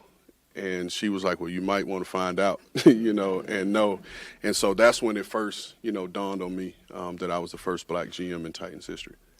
What kind of whirlwind has it been, Rand, since you got the job? I guess flying back and forth across the country, trying to learn, I guess, players on this team, people in this building, getting your family here. What has all that been like for you? Man, I tell you, a little bit of context. First interview was last Friday. Second interview was Tuesday. So let me rewind. First interview was Friday. Fly back to the Bay Area. San Francisco plays Seattle on Saturday. Go to that game. Get a email from Burke, Saturday night. Hey, if we wanted to bring you back, when can we do that? We set a date. I get a text from Burke Sunday morning. Hey, we need to push it up. I'm back on a flight Monday, back here, interview Tuesday, get a second interview. I'm sitting in the airport, and that's when I got the call, from Miss Amy. Just really sitting in the terminal, receiving all this information that my dream was coming true and can't react because I'm in a terminal full of people that don't know. And I remember calling my wife and telling her, and she kind of thought I was playing because I had to keep a stoic, straight face. And but from that point, it's been a whirlwind, right? So that happens Tuesday. I fly home Tuesday night. I go to the 49ers building Wednesday, get a few things. We're on a flight the next day coming here. And so it's been a whirlwind. I'll be honest, I don't feel like I've been able to fully process it, but it's been great. This is what I always dreamed of, and so I'm just embracing it all. You played running back. Your dad was one of the best running back coaches and offensive coordinator. Do you think a team can win a Super Bowl in today's NFL built around a running back? Yeah. I joke and I say, it's cute to play, Golden State Warriors football on, October, September. But when those conditions change and you can't throw the ball up and down the yard, you better be able to run it and you better be able to defend it. And I think if you look at the teams that are in the playoffs that are still playing at this stage, everybody's able to run the ball. So I think, that you can win championships that way. How much does your playing experience, how much does that help when it comes to painting that picture of a prospect for the scouts and coaches before they actually see him on film? I think my playing experience just gives a different context, right, in terms of the evaluation, process. Things I learned, playing with Peyton Manning. You guys, Peyton for the Omaha and all those checks and calls, but it gives you can't just know your spot playing with a guy like that. So you have to know what everybody, is doing. And I think it kind of opens up your eyes when I'm from this vantage point of being a talent evaluator, of being able to understand who's making the mistake, who's right, who's wrong. And sometimes it kind of helps you, paint a better picture of those young men that are playing. How much have you used analytics? Have the Niners and Rams front office used analytics in helping you to select players, both pro and in the draft? And what do you think about analytics use by your coach? No, we've used analytics a lot in the 49ers. In actuality, Kwesi Adolfo-Mensah, who's now the GM in Minnesota, he ran our analytics department a couple years ago. Spent a lot of time with those guys. I think it definitely plays a part. We trust our eyes as scouts, but sometimes the data can drive you to a decision and help you see it from a different vantage point. So I think there's a place in our game for it. We've talked about it during the interview. I think in the genesis of analytics, it was kind of pitting analytics and scouting, against each other. And a lot of the things we did in scouting was essentially analytics. It just didn't have the title. So it has a part in our game, and we're going to use every tool here to help us build a championship roster. You had the first NFL Accelerator program. You get this job. Ian's right here with you. Do you think that's coincidence, or was it that helpful? No, I think it's helpful, and extremely appreciative, to Commissioner Goodell, Jonathan Bean, and all those beautiful people at the league office that spearheaded the program. Again, that was my first introduction, to this group of people, and they embraced the process. Just being able to be in a room this size with owners and potential GM candidates, they were open to the conversation. And my initial conversation, with them, I guess, allowed them to be a little bit more comfortable with me and want to explore the possibilities. So it works. I'm here, I think, in part because of it. So it works. So it's something that I hope the league continues to use and continue to find a different way to grow it. Is there an individual experience that you had scouting with this 49er group, like an individual player that there's a story that you're really proud of that has materialized itself with the current 49ers roster? That one, two things, two stories, quick ones. You'll quickly learn about me. I like to tell stories. And it's not necessarily about myself, right? We talked about analytics earlier. Demetrius Washington, he's the VP of Ops for Minnesota. He ran our analytics department after Kwesi left. He does his metrics, to find, all his guys. So he comes to me, he has a running back, and he's like, man, my numbers are telling me this is the best outside zone running back in the draft. He was like, but I'm not walking in there with Kyle with just this paper to say that. Can you watch this guy and see if you can confirm what the tape saw? And I watched the tape. That was my first exposure to the player, and I agreed with him. And then that player ended up being Elijah Mitchell that we took in the 6th round, which last year, if we don't have Elijah, we don't go on the run that we went on. And even added to that story, D'Amico Ryans, it was his first year as D coordinator, and that round, that pick was going to be his linebacker.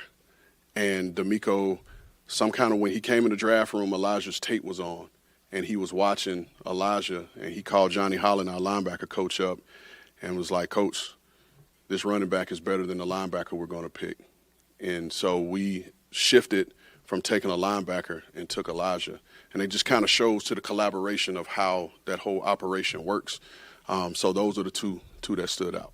What is it about the 49ers organization? What did you learn from that they've had such success with guys like Mitchell or George Kittle, even Brock Purdy in the late rounds of drafts? So that was one of the things I touched on as well in my interview. Again, it goes back to the word collaboration. That 5th, 6th, 7th round is work of the scouts, and it's the work of the assistant coaches. Those guys spending time together, understanding the scheme and finding players, quote-unquote depth-level players that are going to fit our roster and help fill out the bottom of our roster. So those are the areas where you start to use more of your staff, right? And so us being able in San Francisco to hit on those picks was totally a collaboration of our assistant coaches and our scouts. What you've seen of this team and the identity of the Titans the last few years, what jumps out? And do you feel like that your preference and what you're going to bring is going to fit that existing identity? What jumps out is how hard and how tough this team is, how hard they play. And I think the team has been made in the image of our head coach. Mike is a tough guy. He works hard. I just almost said something else, and I saw my kids sitting there. But I think the team is built in his image and what Mike believes in. And like I said before, our core foundation of football comes from the same tree, and I believe in those.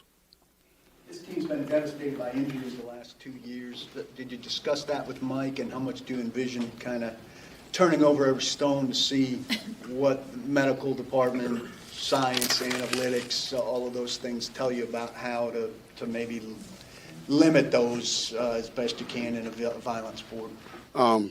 We talked about it, and we're going to explore every option to figure out how we can keep our guys on the field. But like you said, it's a violent sport. There's not going to be a perfect way to keep everybody healthy. That's just not possible. But we're going to explore every option to figure out how we're going to be able to maximize keeping our guys on the field. What's your policy then, or your idea on bringing in guys who are currently injured or have a history of injury? I mean, obviously, you don't want to hopefully not bring in, injured guys, right? You can't get anything out of anyone if they're not available.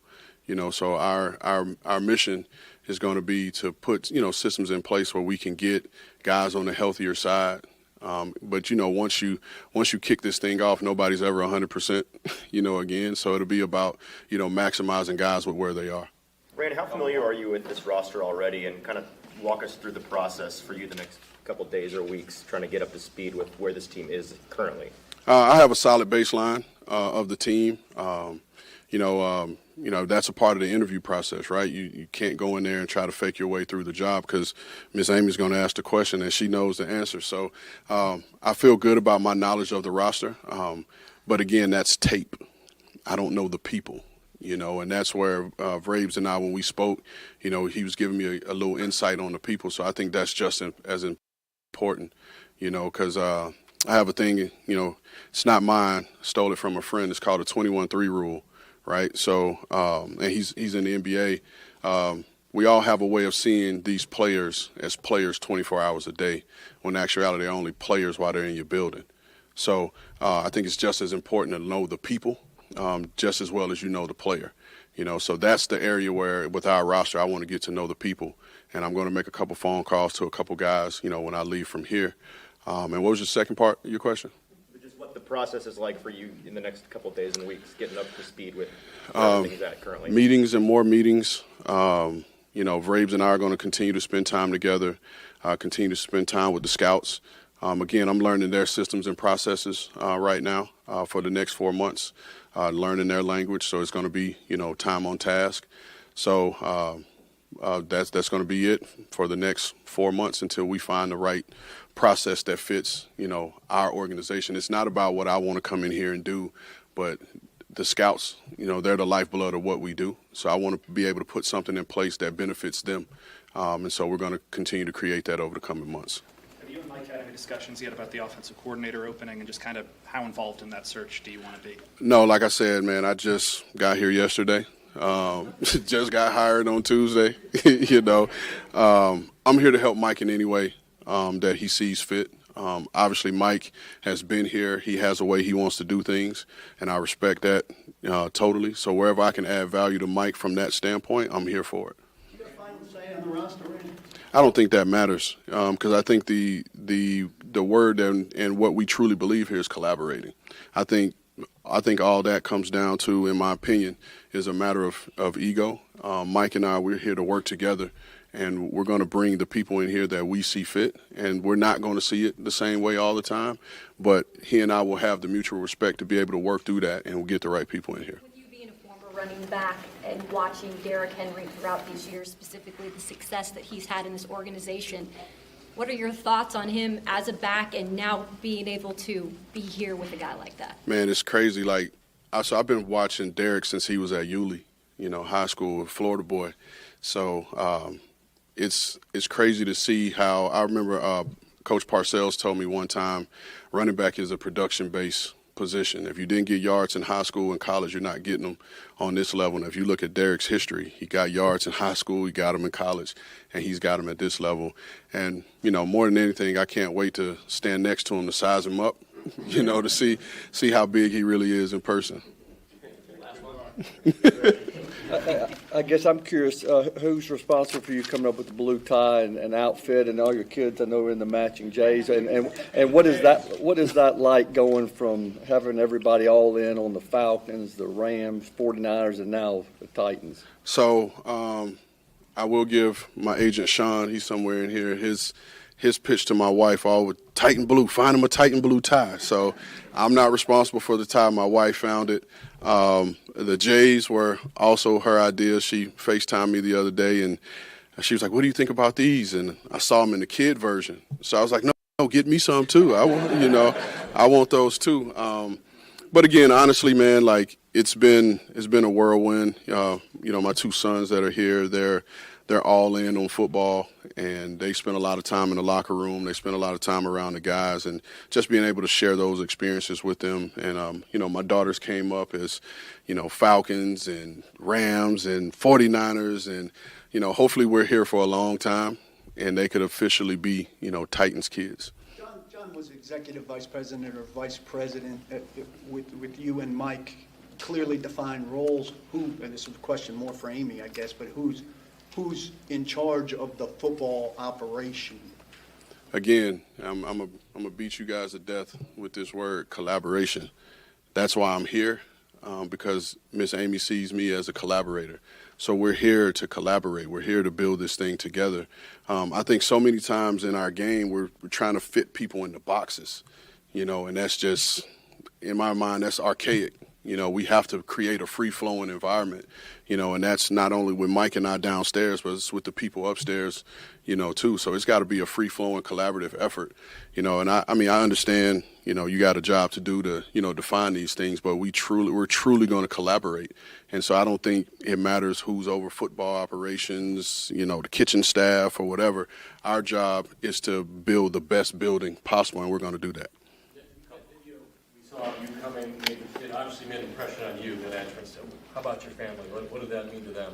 Man, it's been crazy, right? So we come in and, the whole world of the Titans was here, and just the outpour, of love that we've gotten from just that video alone, from the highest of high, it's been amazing, and again, it's a testament to who this organization is. My family and I, we already feel welcome.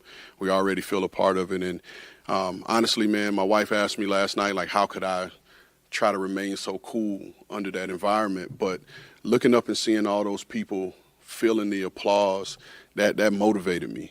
That motivated me to want to work my behind off, for the people of this building, the people of this organization. Thank you. A few questions for Coach Vrabel, if you have any sort of amplify. I'll ask you the same thing. Teresa? Oh, sorry about that. Mike, on filling the spots on your staff, offensive coordinator, have you talked to some guys yet? And how's that process coming? I would say the process is going well. I'm excited with the numerous people that we've been able to meet and interview. That's been the bulk of my time has been doing that since the season ended, and excited where it's at, excited the ideas, and nothing really new to report. But we've had there's some spots that we have to fill. When you hear Rand talk about collaboration, being so open to that communication and being in lockstep, that's got to be reassuring for you moving forward. Yeah, there was never any doubt in my mind. Our job is to get it right. Our job is to hire great people, the best people at what they do, find the best, the most diverse staffs, let them do their job, manage them, lead them, push them. That's what we have to do. We have to do that in personnel, and I have to do that in coaching, and then we have to bring it all together. And then we have to do what's best for the team. From your perspective, what is it about Rand that's going to make this collaboration work? Well, I just believe in his history. I believe in where he's been, in his pedigree, and what he believes about making relationships. Coach's job is to teach, develop, and inspire through making a connection with the player. And that can't change whether it's where we bring them in or making connections with his staff or my staff. It's different. It's different than where it was 20 years ago when he played or when I played. It just is. Paul, I know it's January and you're still going to interrupt me, but I'm just trying to answer the question that we have to be able to get to know these guys and what they go through and the people in our building. And when you stop and you ask how somebody's doing, you have to be willing to stand there and listen to them instead of just walking by. And that starts with me and remembering that, not just walking by and say, hey, how you doing today? It's like, no, if you're going to willing to answer the question, stop, stand there, and figure out how you can help somebody. Go ahead, Paul. I apologize. That's okay. You don't have to apologize. Not from a power dynamic, from a division of work dynamic. in not having somebody that's leader of football operations. Rand mentioned the kitchen staff. Yeah. If something like that comes up, isn't it cleaner to have somebody that, like, you have to have a meeting I'm to decide confident. who's in I charge of it? am very confident. And again, I don't want to speak for Amy or Kenneth or Barkley or Burke, but we have people in place, and we've hired the right people to make sure that those organizations or departments are functioning to help the football team, the players. Like, that's what everybody's job here. His job, my job, Stretch's job, Chris's job, Johnny's job, Joey. Every single person here is to do what's best for the football players so that they can help us win football games. Mike, how open are you to changing the offensive scheme? Well, I think we change things every year, and I want coaches and people, and we had this conversation this morning, that are versatile, that have multiplicity, that can adjust, that aren't just married to one specific way of looking at a player, of coaching a scheme, coaching a technique. There's a bunch of different ways to rush the passer. It's a bunch of different ways to block or to run a route, outside zone, inside zone. The whole idea is to have people that, can function and excel in doing different things. And I want to do that offensively. I absolutely do. I want to do whatever is best for our football players, and they can excel. The young players that we saw this year, finding ways to help them make a jump, and then the veteran players that we'll have back. What are the things that you're looking for, the qualities you're looking for in your next offensive coordinator? Well, I mean, again, if you hear me talk, it's about guys that can lead and make a connection with their coaching staff, with the players, that have some level of multiplicity, that can, figure out ways to run the football, whether you run and you use the quarterback, or whether it's an outside zone, whether it's gap scheme. Like, I got it. I've sat in a lot of different meetings. I got all the different schemes. I want to make sure that, we find a few that we like. Would hope that we can teach the players and that they can understand and they can have the confidence to go and do their job. Somebody that, we got to score some points. We've been efficient. One thing we have been in around here is efficient in the red zone. That hasn't changed no matter who was running the offense. But we just have to get down there more often. You've heard me say that. So if we can continue to be efficient and looking at how we have created those game plans and what we've done to prepare in that regard, if finding a way to translate that to our first and second down, and still staying efficient in the red zone and scoring points and protecting the quarterback. Why'd you keep Craig Ackerman on the staff with the special teams issues this season? Well, I think what special teams? What are you talking about? Let's look at these objectively and let's talk about it. Punts that were returned throughout the course of the year, leading the league in those punts. The punts that were returned for Yes, against us, or ones we against. returned? Well, both, honestly. Well, we were third in the league in the net punting. We were third in the National Football League in net punting. Third, 44 yards. So again, I'm happy to have this conversation, but our punter just set a record. And again, there were some long, flat punts that got returned. But when you look at it, third in the National Football League in net punting, with the number of players that were on our punt team and the number of gunners we went through, is pretty good. Yep, we got to find guys. Rand, go find some returners that don't drop the ball. Because I'm with you. We went through a lot of returners. You have a vision of guys, okay? You asked me a question. I'm going to try to answer it. We're going to catch punts until our hands bleed or they get calloused, okay? But we had a vision, okay, that we draft Kyle. We saw what he did early in the season. First game, huge punt return. Man, we got and then he muffs one, okay? And then he gets injured and he's practicing and then we go to Buffalo, right? And whatever it was Robert and Amani.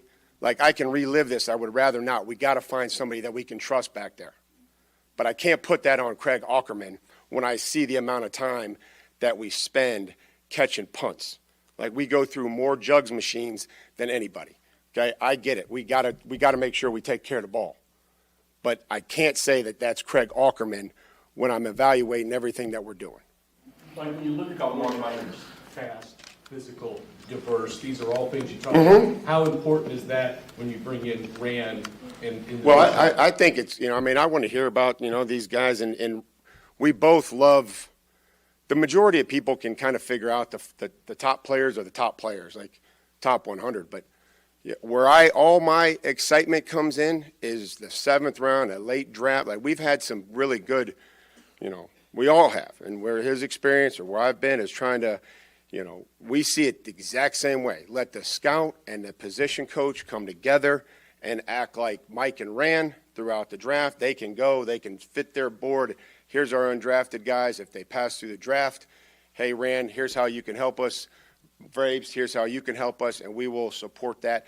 That was part of our conversation, and that's where we can hopefully continue to find and strengthen the back end of our roster or special teams, or you end up finding a guy that starts for you or plays. But, that's where I think you can really come together and you can say, hey, this is what we saw in George Kittle. A lot of other people passed on him. This is what we saw. Or I can say, hey, this is what we saw in, Tier Tart, who's been a valuable member of our defense that went undrafted. So that's where I think hopefully we can continue to excel. Contribute. Have a hand in the offensive line coach, if I'm not mistaken, when you hire. You'd have to have an offensive line coach that supports the offensive coordinator and supports the team. I feel a lot better where I'm at personally, Paul. I think that was my first time, my first time hiring a staff, the first time having an offensive coordinator. And the most important thing is that person supports the coordinator. And I understand that now. So I don't think it's absolutely necessary. I know what kind of I'm looking for and kind of what the vision is there. Can you talk about the contributions that Jim Schwartz made during his return engagement here before he got the Browns job? Yeah. It was a great fit. It worked out well for us. It worked out well for Jim. He wasn't able to, put the time and the commitment that was necessary, and he knew that for him to be a coordinator. Thought he supported Shane and the defense and helped us out, would handle some of the red zone stuff, and I think it really worked well for both the Titans and Jim. Happy for him. I shared all those thoughts with Kevin when he called, and I'm glad he's feeling better, and two, I'm glad he's getting an opportunity to coordinate again. Thanks, guys. Welcome, Rand. All right, we heard from Rand Carthon, new Titans general manager. We heard from Mike Vrabel, how he'll work with Rand Carthon, also the coaching staff moving forward. I know we've got a lot of thoughts. You've got a lot of thoughts. We'll get into all of those coming up next. 615-737-1025. Caroline, Willie, D. Mace, 1025-1063 The Game. The National Wild Turkey Federation is celebrating 50 years of conservation delivery during this year's Convention and Sports Show, set for February 16th through 18th at Gaylord Opryland Resort and Convention Center in Nashville, Tennessee. Come celebrate the golden anniversary with members, volunteers, partners, and countless outdoor enthusiasts. You can expect the same great nightly events, quality entertainment in the watering hole, and the latest gear from more than 450 companies featured in their exhibit hall. For more info, go to nwtf.org. If you came across someone struggling with hunger, how would you recognize them? Would you notice a 16-year-old boy who got his first job, not for extra spending money, but to help feed his little sisters? Or a mother who's in between jobs and sometimes goes to bed hungry so her kids can have dinner? I am the 1 in 8 Americans who struggle with hunger. I am Hunger in America. Hunger can be hard to recognize. Learn why at IamHungerInAmerica.org. Brought to you by Feeding America and the Ad Council. This week in Vanderbilt history, January 2016. 3 big wins for Commodore men's basketball to claw back to 500 in SEC play. First up on January 12th, a 75-57 victory over Auburn at Memorial Gym, behind a triple-double from Luke Cornett, only the second in program history. 11 points, 11 rebounds, and a Vandy record 10 blocks in only his third game back from a knee injury. Vandy completed the homestand sweep by beating Alabama 71-62 on Saturday the 16th, with Riley LaChance toughing out an illness to hit hit 5 threes and scored a season-high 18 points, plus 16 at 11 from Jeff Roberson, and Damian Jones scored 13. And then on a snowy night in Knoxville, Kevin Stallings' team made it 3 in a row, hitting 13 times from behind the arc and defeating Tennessee 88-74. Wade Baldwin scored a career-high 25 in the victory over the Vols. 9 days, 3 wins, and renewed tournament hopes in January of 2016. This week in Vanderbilt history, I'm Kevin Ingram. Signs First, Nashville's foremost destination for event signage and physical media. Located just minutes from Broadway, our team of design, production, and installation professionals can help you create an unforgettable event. Stand out. Be different. Go to sfnash.com. You look at yourself in the mirror every day and you can't deny it anymore. Your hair is not as thick as it used to be, and it's making you feel self-conscious. Hair Club is here to save the day. For 45 years, Hair Club has helped more than 500,000 clients love their hair and feel confident again. No matter what stage of hair loss, they can help. Hair Club can customize a solution just for you. For a limited time, get 10% off when you book a free consultation today at hairclub.com/chase. Do you take pride in your work? Do you want to help build Nashville? You need to join Ironworkers Local 492. They build Nashville, working on everything from steel erection on buildings and bridges, plant maintenance, concrete, reinforcing, conveyor work, sheeting, welding, rigging, fence erecting, curtain wall, window wall, and a variety of other specialty work. They provide the best skilled iron workers for contractors and projects in Nashville. If you want to build Nashville, you want to be proud of doing it, visit ironworkers492.org. Join Ironworkers Local 492.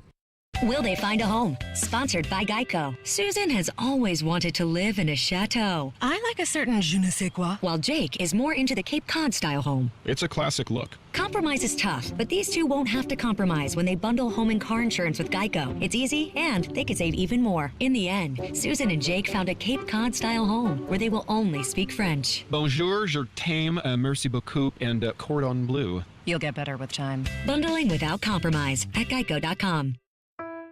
Hey, it's Mike from Newton Nissan. It's a new year, so I thought I would share my personal resolution with you. My resolution is to be able to hula hoop on the trampoline for 1 minute. This might be painful. Since I've had years of practice making resolutions, I thought I'd give you some tips on making yours. It should involve 3 key components. First, make it something new, like texting without using your thumbs. Second, make it easy, like reading more, or at least turning the subtitles on while binge watching Netflix. And third, make sure no matter what, that you buy your next new car from Newton. We want to make your purchase fast and easy with Newton FastPass. We'll even deliver the car to you. Remember, new, easy, and buy at Newton.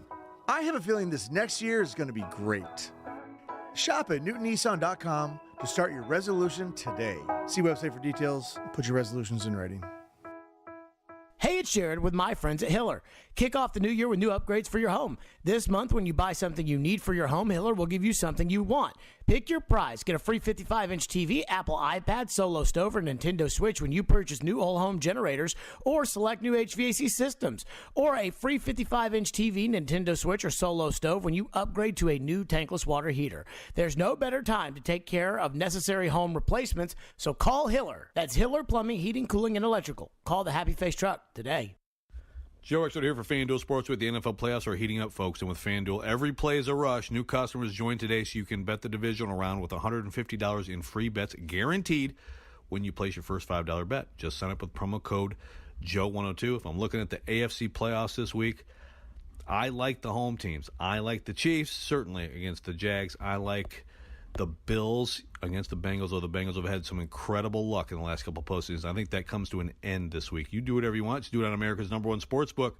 It's got all your favorites, money line, point spread, player props, but you can also combine them for a chance at a bigger payout with a same-game parlay. All this on an app that's safe, secure, and very important to me, super easy to use. So football fans, don't miss out. Place your first $5 bet, you get $150 in free bets, win or lose, with promo code Joe102. Make every moment more with FanDuel, official sportsbook partner of the NFL. Must be 21 or older, present in Tennessee. For a sideline real money wager only, $10 first deposit required.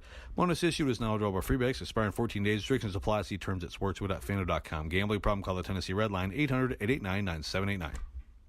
Coration CBD products. Coration began as our family's mission to provide the Nashville community with locally and organically sourced CBD products. We are passionate about providing high-quality CBD products for everyday use. Tinctures, topicals, and pet products too. We are a Pick 10 company. Our hemp is organically grown and produced in Nashville, Tennessee from sustainably sourced non-GMO genetics. All of our products are lab tested. Find all of our products at CorationCompany.com. Start your day with a cup of Joe. Ugh, he's gonna think that's stupid. Wait, what? Robbie Stanley and Joe Rexroad are Robbie and Rexroad. There, that sounds better. Thank you so much. Weekdays from 6 to 9 on 102.5 and 106.3 The Game and the Game Nashville app. Having some fun in the midday. Yeah, that's awesome. This is Caroline, Willie, and D Mace on 102.5 and 106.3 The Game and the Game Nashville app. Caroline, Willie, D. Mace. We are live from the Hiller Plumbing, Heating, Cooling, and Electrical Game Studios, and you can watch us streaming live on Twitch, Twitter, YouTube, and Facebook Live every day. Our video streaming is brought to you by Superbook. We just heard from Titans' new general manager, Rand Carthon. Also heard from Mike Vrabel at the end there as well. Initial thoughts on Rand Carthon's, our first impression of Rand Carthon. I think everything that has been said about him came out in his press conference. The one thing that whether we had talked with Jeff Fisher or listened to John McClain or anyone else that we may have gotten clips from or interviewed ourselves, it was communication. He's a good communicator. And when you listen to the press conference, all of that stuff is evident. He knows how to work well with individuals or groups, and he stressed that this is going to be, and I know that's the new word throughout the facility now. Collaboration. You can ask about a peanut butter and jelly sandwich. They probably tell you, well, it only works if the peanut butter and jelly collaborate together with the bread. That's the only way it works. Someone did text in and say drink every time you hear the word collaboration. Exactly. Passed out by now. So that's the message. But it all came out in his press conference. It seems as if from what he has expressed in him talking with Vrabel already, it seems like they're both headed down the same path. They're both working and walking together to try to make this organization not just a winning organization, but a championship organization. And what's interesting is everything ties back to New England.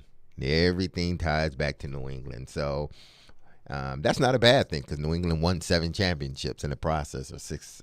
I think it was 6. Yeah. So Thanks to a pretty good quarterback. I just can't wait to see how all of this. Everything is fun and great, and everybody's smiling now. But they got to put in the grunt work, and I want to see. Once the grunt work is put in, what product is going to show up on the field. I thought it was very personable. I thought that for a guy, and we mentioned this before the press conference, he's 41 years old. He's a first-time GM. In his job, in his multiple jobs leading up to today, he probably has never hosted a press conference. In other words, where he's in front of there taking all these questions. I thought, given those circumstances, I thought he came across very, very good. I don't think he said anything he didn't want to say. I thought he was very well prepared, and he was very personable. He told some stories about himself, but he also talked about his family. He talked about some of his experiences. I thought he was an interesting guy, and I liked what he had to say about tape versus people, his thoughts on analytics. Like, clearly he's thought about these things, and he was willing to share those things. To me, that's what jumped out. I knew we weren't going to get answers on quarterback. I thought that was a smart way of answering that part of it.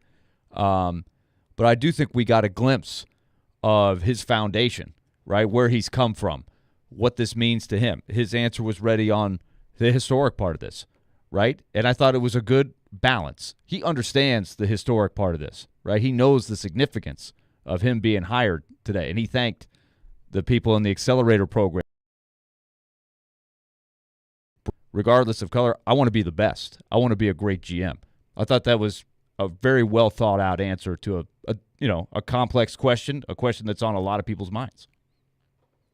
And I think, to your point, Willie, you saw the personality come through in addition to what I know the Titans want to continue the message to be. It was collaboration, collaboration, collaboration. Every time he was asked who has final say or the relationship between he and Mike Vrabel, it all came down to collaboration.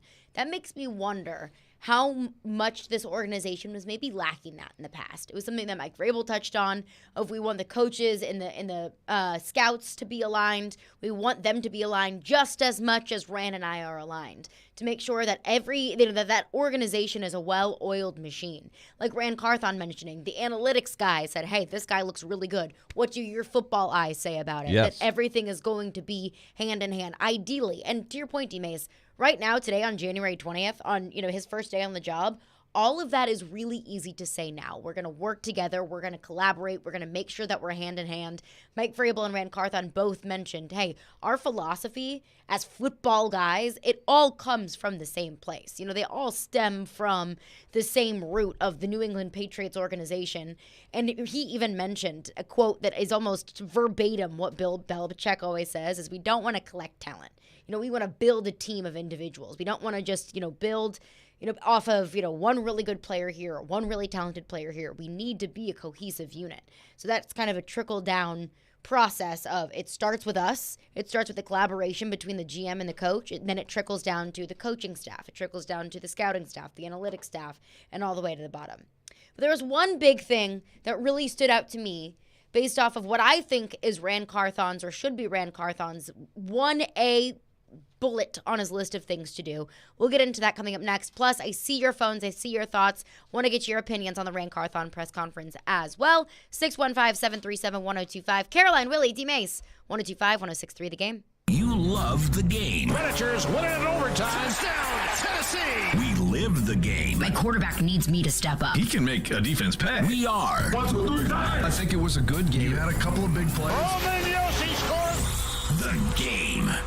Nashville's best sports talk, 102.5 and 106.3 The Game and the Game Nashville app. ElectronicExpress.com. We make it happen. Hey, you think mortgage rates are still super high? Well, think again. Rates have plummeted to a 5-month low. Hey, Willie Donick here. Call my friends at Loan Pronto now to see how low rates are. It may be time to do that refinance you've been putting off, or time to get back to house hunting. If you're like a lot of people, you've got way too much credit card debt right now, and you're getting fleeced with 20+% interest charges every month, or maybe your current home rate is over 6%. So if that applies to any of you, listen, you can get a quick, easy refi at Loan Pronto. Wipe out all those cards. Close in about 14 days and cut your overall expenses by $500 a month or more. How does that sound to you? Right now, Loan Pronto is doing refis with APRs in the 4s. So call now to take advantage of this big rate drop. Get those credit cards to zero. Start that home improvement project, or get out of that 7% loan you were forced into last year. Here's the phone number, 615-499-5780. That's 615-499-5780, or go to loanpronto.com. Equal housing lender, NMLS 166-1781, subject to lender approval, NMLSconsumeraccess.org. They say they'll get your biggest tax refund. Jackson Hewitt says your biggest tax refund guaranteed, and a chance to double your tax refund. Thousands in weekly prizes during the Double Your Refund sweepstakes. Your biggest refund times 2, twice the money, so forget about them. File your taxes on the double at Jackson Hewitt today. No purchase necessary to enter or win. Open to U.S. residents 18 or older who file a 2022 federal tax return. Promotion ends 4/2/23. Visit jacksonhewitt.com for rules.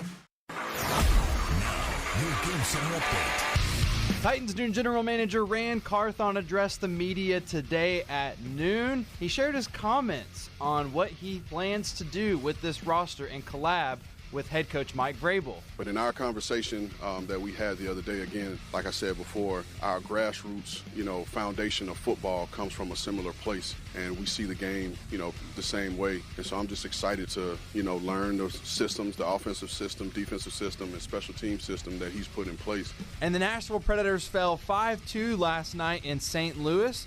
Colton Sissons played in his 500th NHL game, and he also scored the first goal of the game. After facing the Kings, the Nashville Predators will go up against the Winnipeg Jets on Tuesday and the New Jersey Devils on Thursday, with the All-Star break following that. The NFL divisional rounds begin this weekend with the Jags and the Chiefs, the Giants and the Eagles, the Bengals and the Bills, and the Cowboys and the 49ers. I'm Nick Kieser for 102.5 and 106.3 The Game. For more, follow us on live from the Hiller Plumbing, Heating, Cooling, and Electrical Studios. WPRT FM Pegram, WPUC HD2 Laverne. Broadcasting on Alexa. I appreciate that. And other smart speakers. 102.5 and 106.3. 1, 2, 3. I think it was a good game. Had a couple of big plays. The Game. A Cromwell media station. Covering your teams and the news of the day. Ladies and gentlemen. This is Caroline, Willie, and D. Mace. Who is pleasant to listen to. With Caroline Fenton, Willie Donick, and former NFL wide receiver Derek Mason. You are hands down my favorite radio personalities of all time. On 102.5 and 106.3 The Game and the Game Nashville app. With no further ado, Caroline, Willie, and D. Mace. 102.5, 106.3 The Game and the Game Nashville app. We are live from the Hiller Plumbing, Heating, Cooling, and Electrical Game Studios. And of course, you can watch us streaming live on Twitch, Twitter, YouTube, and Facebook Live every single day. Our video streaming is brought to you by Superbook. We will get to Ask D. Mace. We have that every Friday. We'll have a short condensed Ask D. Mace in 30 minutes given the Rand Carthon press conference. So make sure to get your questions in for D. Mace. The best question for D. Mace will win a fun little prize. So make sure to get those questions in. Before we get to that, though, I want to break down our thoughts on the Rand Carthon press conference. I thought overall he gave a really great first impression. I think we were all three of us here, really interested in his insight. He said some funny things. He showed a lot of personality. Overall, I would say it was a great first impression, in my opinion, for Rand Carthon. One thing that really stood out to me about Rand Carthon, which ties back to some of the things that we wanted to hear from Rand Carthon, the relationships between he and Mike Vrabel, but also the plan moving forward with this team. And the plan moving forward with this team starts and stops with the plan at the quarterback position. Rand Carthon was asked about his thoughts on Ryan Tannehill. This was Carthon. What do you think of Ryan Tannehill, and is he your quarterback? I don't think that's fair. At this point, we're still evaluating the roster. I am, and that's going to take further conversations with me and Mike. Ryan has been great here. He's won a lot of football games, and I look forward to us winning football games, but I still need more time, to evaluate and make those decisions. As you know, this is a quarterback-driven league, and people are hired and fired every day over that position. So I want to spend more time evaluating that position, so I'll have my own opinion, and Mike and I will confer and figure it out.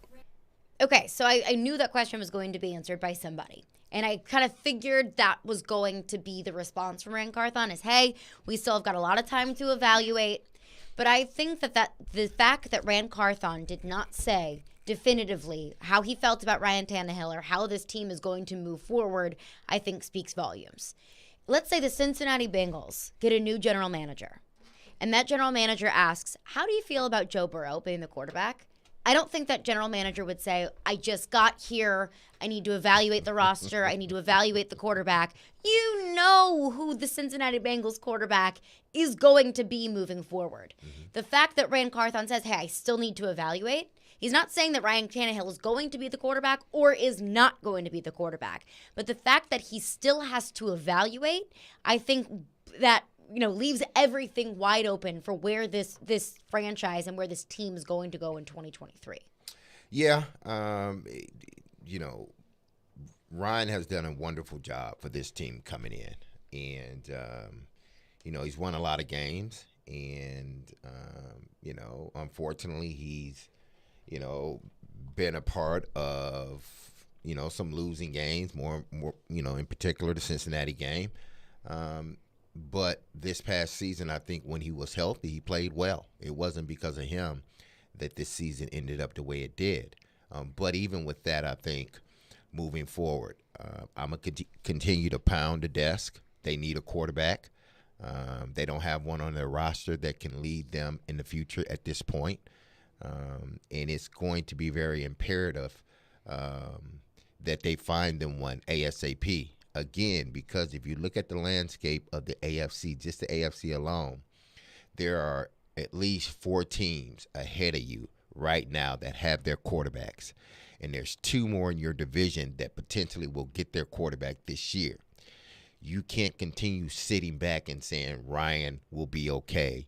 He can win games for us. He's been great here. You can't say, well, we need to sign a Baker Mayfield or Garoppolo. No, you need your own damn quarterback. Draft him and let's get this ball rolling now, because he said it. This is a quarterback-driven league, and if you don't have that guy, i.e., Mahomes, Burrow, Allen, Jackson, if you don't have those guys, it's going to be very hard for you to win in this league. I'm not saying you can't win, but it's going to be damn hard, especially in the playoffs. Yeah, I think it was a wise answer, because why would you say you wouldn't want to evaluate a little more unless you had Joe Burrow or some of these, Patrick Mahomes. Unless you had a quarterback that you knew for certain you wanted to move forward with. Yeah, and there's probably 8-10 teams per year on average, fluctuating, that actually have that quarterback for sure in the prime of his career. I mean, so that's a natural answer. And I think at the same time, we all believe that at least I threw out 85% last year, that Tannehill will be the best of the options, even after they can value it all they want. But I think it makes the most sense to bring Tannehill back. If they can find a better option, great. And I'm sure they'll spend some time looking at that. And he shouldn't make that decision today. But I think he doesn't have to. He doesn't have to make that decision today. He doesn't. And he could keep Tannehill and still draft a quarterback. That could be one of the options there. But I think at the end of the day, my money would be on Tannehill being the starting quarterback next year. That's how I sit there. But he just got here, right? So like we said at 11 o'clock when we were asking, what do you think the questions are going to be like? To me, that's a smart answer. You shouldn't go out today and put your flag in the ground and say, Tannehill's my guy. But I think that's the whole point, is that he didn't do that. And that's what he should do. That's what he should do on day one of the job, I think. Because I don't think Ryan Tannehill should take that personally. Should he? No. And that's not the point at all. I don't think you should take that personally at all, but I think that's the whole point, is if you have a Joe Burrow, if you have a Justin Herbert, if you have a Josh Allen, whoever walks through that building, whether that's, somebody who cleans the floors or if that's the general manager, they all know Josh Allen, Joe Burrow, Justin Herbert, those are your quarterbacks. If those general managers got up at the podium on their introductory press conference and said, we still need to evaluate Josh Allen, we're not quite sure about him, everyone in the room would go, what in the world are you smoking? But I think it's the whole point of they don't know if Ryan Tannehill is that guy or not. I do think they probably do know how they're going to move forward. I don't think that any general manager who went through those interviews weren't asked that exact question, because I think it's the most important question of the Titans offseason, is who is going to be the quarterback, not just in 2023, but moving on. Who is your future at the quarterback position? I'm sure they all were asked that question, and if they weren't, then Amy Adams-Strunk and Mike Vrabel, they didn't do their due diligence. But those are two smart enough people that I'm sure they asked that question. I'm sure they know what they want to do moving forward.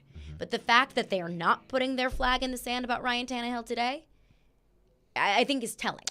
I don't think he can put, the flag in the sand on any one player other than maybe Jeffrey Simmons, but questions wasn't asked. And I'm surprised about that no one asked a question about Jeffrey Simmons, considering that's going to be one of his biggest moves he's going to have to make, as GM. That's going to be one of his first top of the lines, what I need to do beside the quarterback. Well, I need to get Jeffrey Simmons signed. I'm surprised no one asked about that. But yeah, and a lot of salary. There weren't a lot of salary cap questions in general. It was much more about evaluating talent, which is clearly his background. I would have liked to learn a little bit more about, okay, what's your plan? Like, I loved hearing how his philosophy of marrying the analytics with the eye test, with the straight-up tape evaluation, knowing the person. All those are a lot. I would have liked a little bit more exploring what's your thought on how you work the salary cap, right? Because that's a huge, huge thing. Getting as many players in as you can under the cap, knowing the loopholes, knowing the tools. Who's he got with him to do that? Where has he learned from on how to manage the salary cap? Because that's such an important part of the job. You know what's going to be, and I'm glad you brought that up, Willie. You know what's going to be interesting moving forward, because I read a quote by the Chargers' old coach, Lynn. What's his name? Lynn. Who was the Chargers coach a few years ago?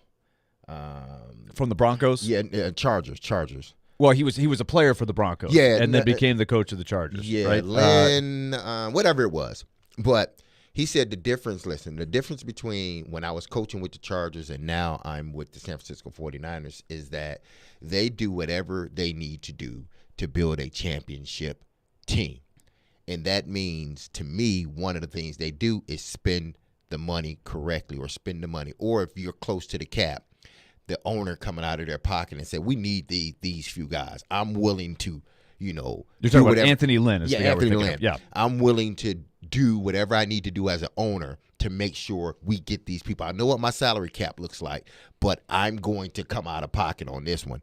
Will Amy be willing to do that moving forward? And as we've learned over the last few years, I think that's a bigger part of it than I ever realized for years and years. Is part of the flexibility you have in the rules of the salary cap does depend on how much cash you're willing to throw down sometimes on signing bonus to use the loopholes within the salary cap. And that's the key, is the salary cap is like Play-Doh. Yeah. It's malleable. If you need it to be a different shape, you can shape it to that.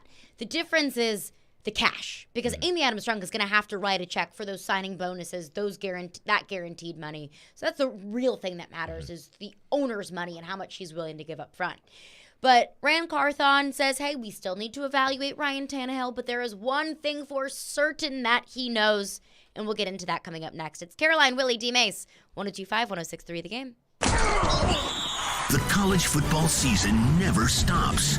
ESPN college football analyst Trevor Matich joins Stillman and Company every Tuesday at 4:30. They've got to do what Nick Saban in Alabama has done so successfully over the last 10 years. Presented by Houston Clinic Orthopedics on Nashville's best sports talk, 102.5 and 106.3 The Game, and the Game Nashville app. To all my men listeners out there, I need to tell you something about Cool Springs MD.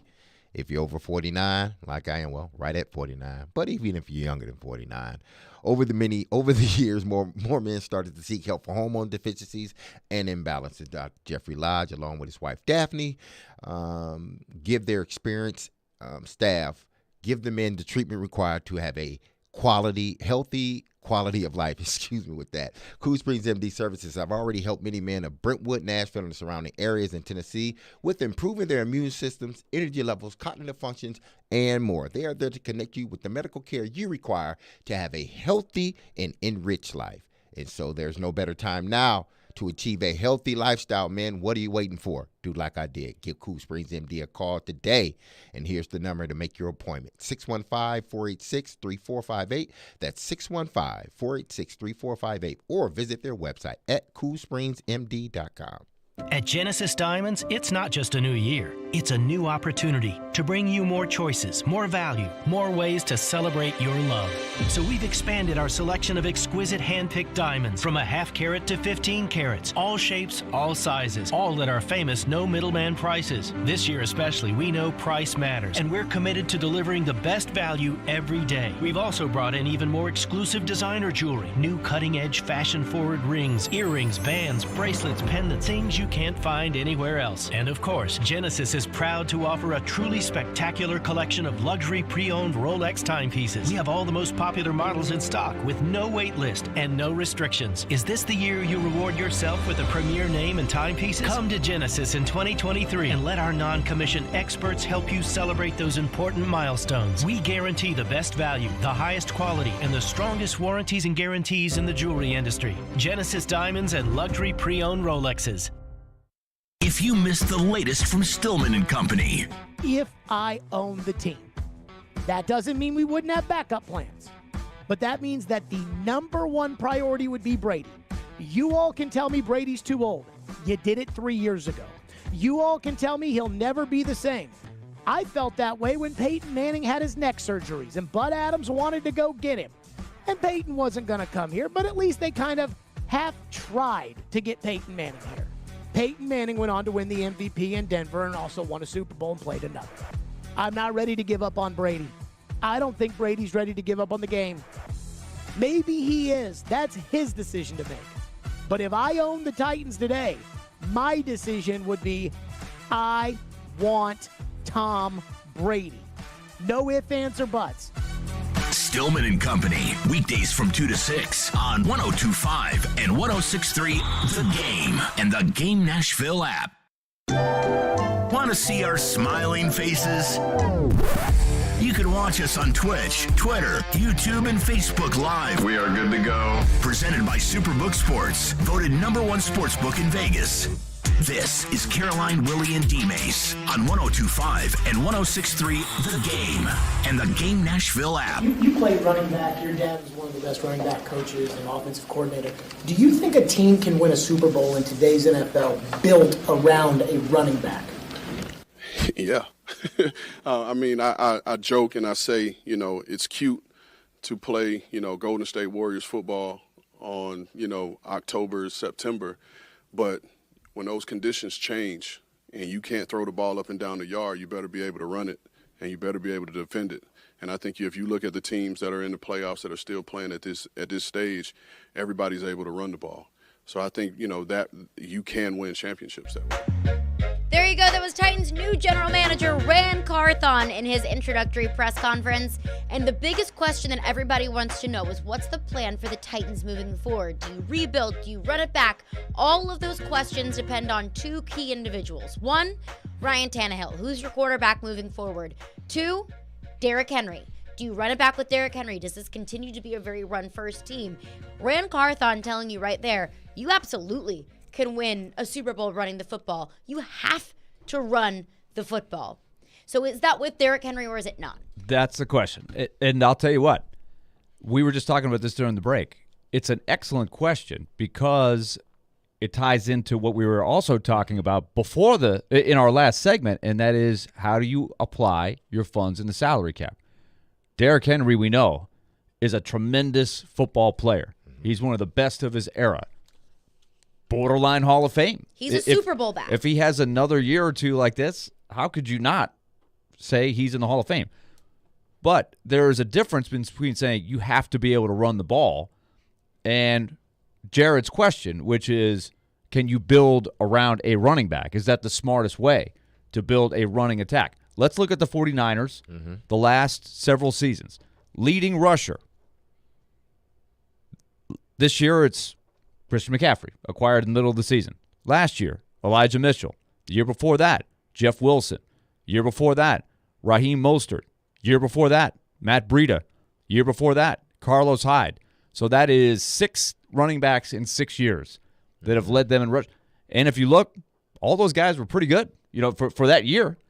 But did they invest huge in a running back? No. So there's different ways of doing it, right? I argue they did invest huge in Christian McCaffrey. Oh, this year they did, no doubt. But the other years, not really. But Christian McCaffrey is not your prototypical what you would think a running back is. He's not. Derrick Henry is more of the running back. Like, this is the guy, run between the tackles, tough, physical. We give it to him in the fourth quarter. He's wearing everybody down. Christian McCaffrey is more so of he's an interchangeable back. He's more so of a scat back, a wide receiver / running back / wide receiver. You can give it to him, Willie said, you can give it to him 15 times in the running game, but you can also throw it to him 15 times. So altogether, he's touching the ball 30 times. Well, Derrick Henry is get the ball 30 times and throw it to him 4 times. So to me, I don't know, to answer Jared's question, even though Rand said yes, and I think he had to say yes because you got Derrick Henry. You can't say, well, nah, you can't really run, But I don't think you can build a team around a running back and win a championship. You got to have a quarterback. Your team is built around your quarterback, not your running back anymore. And it's what are you paying? Like, I don't know what they owed McCaffrey this year for his salary. We know what they gave up to get him, right? They gave up a lot of resources to get him. I'm not sure what his cap figure is for the half a season or whatever he's playing for them. We know Derrick Henry makes more than most running backs because a lot of teams do. He's better than most running backs. No question about it, he's better. But what can I get the net result by investing less in running backs? That's what a lot of teams do who do have the quarterback or have different offenses. So it's a great philosophical question. It's one they're going to have to tackle is at this stage of Derrick Henry's career, what's the best way to use him? And if we're going to pay him big money, can he still be of value? Can he still produce at the level we need him to produce at to justify investing that?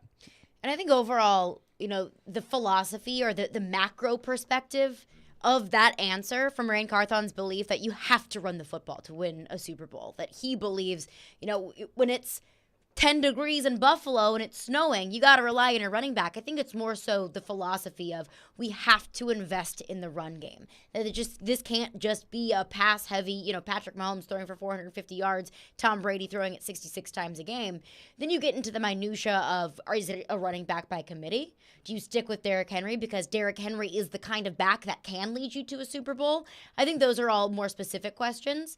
But overall, the philosophy of you got to run the ball to win a Super Bowl.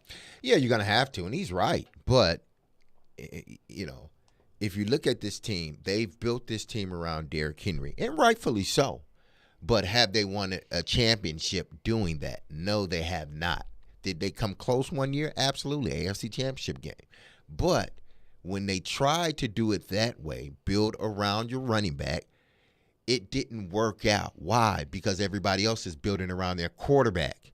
And the quarterback touches the ball more than anybody on the field. You can have both.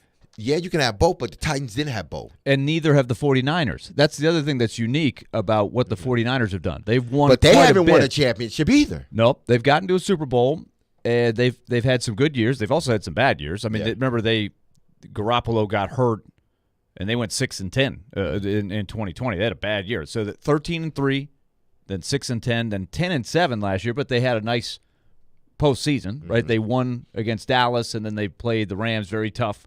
That game could have gone either way. And then this year, 13-4. It's to be determined. But what has happened? They've had Garoppolo, who is good, not great. They've kind of still searched. That's why they drafted and made moves to get Trey Lance. Lance hasn't done anything. They're getting a lot of mileage out of Purdy. So that's an interesting thing about the success of the 49ers. They're doing pretty well without the guy at quarterback, right? So that's made the challenges for Rand Carthon and their staff even greater to draft well and win other ways. That's kind of what the Titans have had to do. They don't have the great quarterback. They found a good quarterback, and they're trying to win other ways. And I think that's what has kind of fed into this perception of Jimmy Garoppolo around the league. And I think it's kind of, wavered a little bit over the past couple of years. But I think a lot of people view Jimmy Garoppolo like he is some elite quarterback when really in reality, it's the pieces around him and the way that he works in the system. He's an average at best quarterback. We could debate probably all day about Garoppolo versus Tannehill. Some people might take Garoppolo, some people might take Tannehill. Right, but they're about the same, right? Difference. They're both good. They're not great. They're not franchise quarterbacks. Let's get your thoughts on it. Phone lines are from WilsonCountyHyundai.com. Adam is up next. What's up, Adam? Hey, I like that guy. Did y'all like that? I thought it was a good press conference. I'm ready to run through a wall over here as a Titans fan. I'm just excited.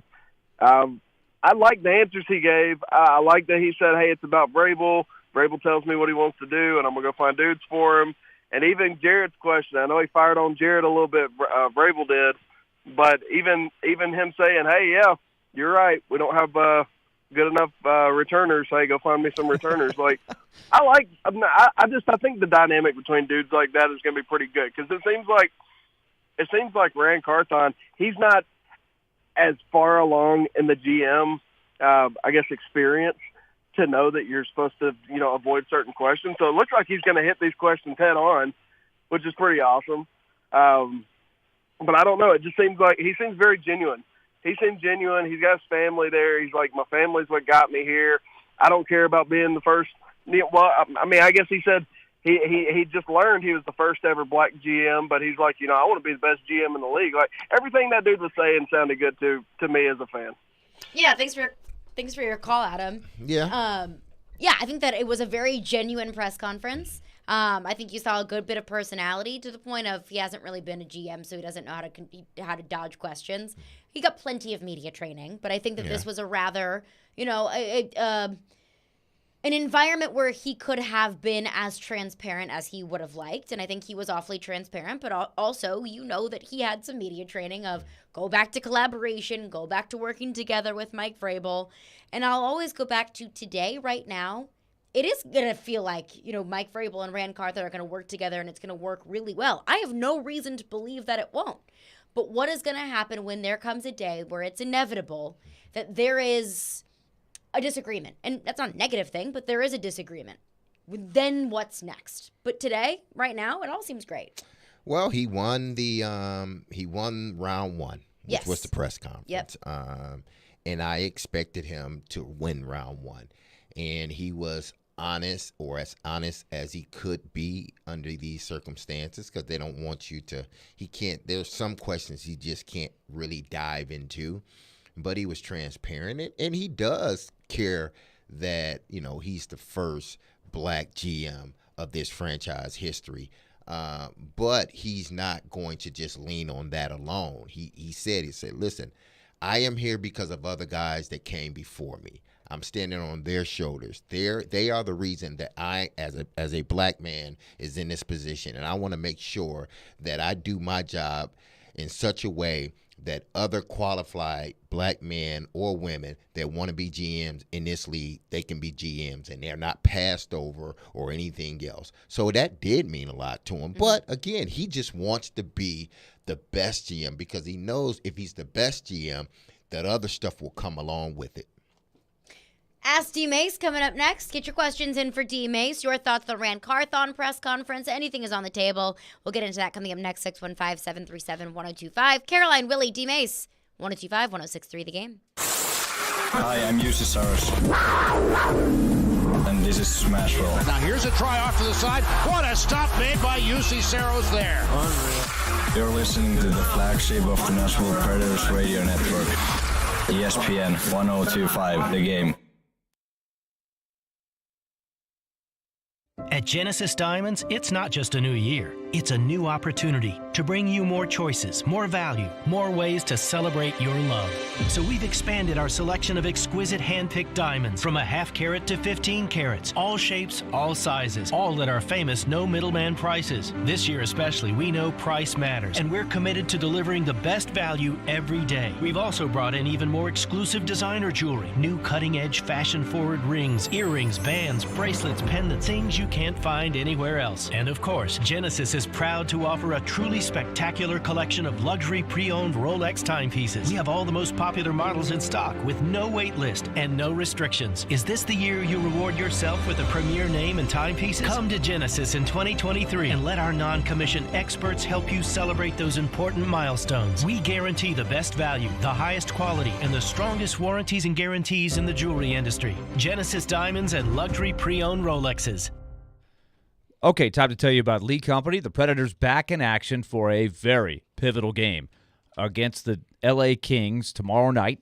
Our coverage will begin at 6 o'clock, game at 7 o'clock, and 2 more home games before a lengthy All-Star break. So huge, huge moment in the season. That means Lee Company will be there with you all the way. Whether you're going down to Smashville, you'll see the Lee Company display everywhere, or listening to our radio coverage here on 102.5 The Game, Lee Company is there. They're also there for you, always a phone call away or one click on the website of an online appointment. 615-567-1000 or go online at leecompany.com. They do an excellent job.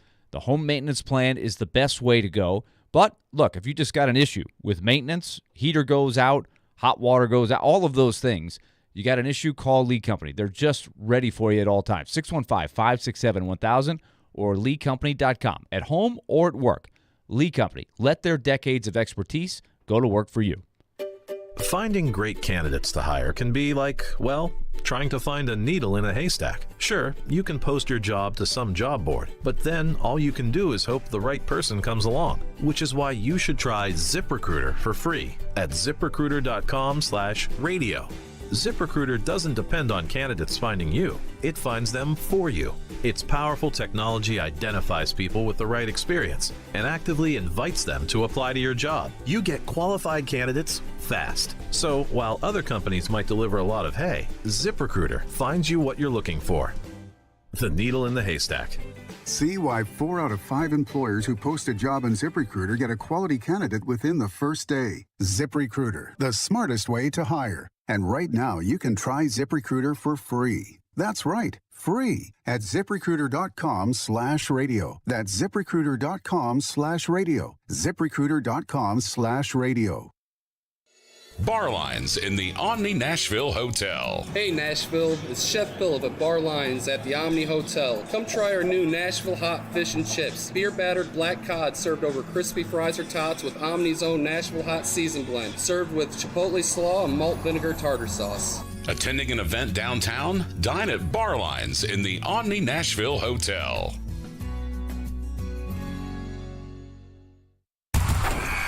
Can't get enough Vanderbilt basketball? Intercepted right all by himself for a one-hand flush. Your home for the Commodores is 93.3 Classic Hits. Put it up. It's good. Count it. Join Coach Jerry Stackhouse and his team on their journey through the SEC. Pulls a trigger. Yes, from 3. Check out Vandy Hoops on 93.3 Classic Hits and the Classic Hits app. What's happening in Nashville? This is Scott Van Pelt. You're listening to Nashville's best sports talk, ESPN 102.5 The Game. He played 15 years in the NFL. Quick throw. Touchdown, Derek Mason.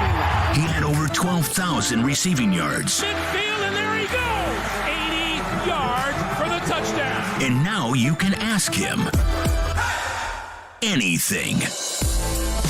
Have a question about football or life? Now's your time to ask D-Mace. We'll welcome you in. Now on Caroline, Willie, and D-Mace. On 102.5 and 106.3 The Game and the Game Nashville app. Ask D-Mace. Get your questions in for Derek Mason. Call him, text him, 615-737-1025. The best question for D-Mace will win a pair of tickets to see Andrew Dice Clay at the Ryman on Sunday, January 29th. Let's get into it, D-Mace, because the people have questions. Let's go. Scott in Evansville says, after listening to the press conference, did you hear any clues provided that would give a new perspective on why John Robinson was fired? Not really, because I don't think they tried to sort of stay away from the former GM, even though Rand did bring him up, and he, basically said, listen, they set a lot of good things in motion under John and Mike, and I want to come in here and I want to learn what they have been doing and possibly implement sort of what I know and what I've been through. So I didn't, unless you two heard something that may have, told you or, opened the curtain a little bit on, potentially why John was let go or what was going on in the building at that time. The only thing that really stood out to me, and this could have everything to do with John Robinson, it could have nothing to do with John Robinson, but it was when Mike Vrabel was at the podium and he said, between he and Rand, they want the culture and the community of the building to be, you don't just go up to people and walk right past them. You talk to people. How was your weekend? How was your day? Be personable with people. Have relationships with the players. Have relationships with people from the top down. I do wonder, the fact that he mentioned that, is that not something that they were getting from John Robinson? Was he not having these personal relationships with the players, with people within the building? Was he not communicating with people on a daily basis? Again, it could have nothing to do with John Robinson, but the fact that Mike Vrabel said it, and that's something that he's looking forward to Rand Carthon bringing into the building, I do think was interesting. Yeah, it was. But I can only go by my experience with John, and they were always great. He's always, whenever I saw him, he stood there, we talked, and sort of went about our business after that. But I just can't vision John being that type of guy that just kind of walked past people. But then again, you never know, so. Jeff Texan says, no mention of Malik Willis in the press conference. Derek, what do you think Malik Willis is thinking? That he need to get to work. That's what he needs. That's what he should be thinking, that I need to improve as a quarterback. It's a good thing that they didn't mention him.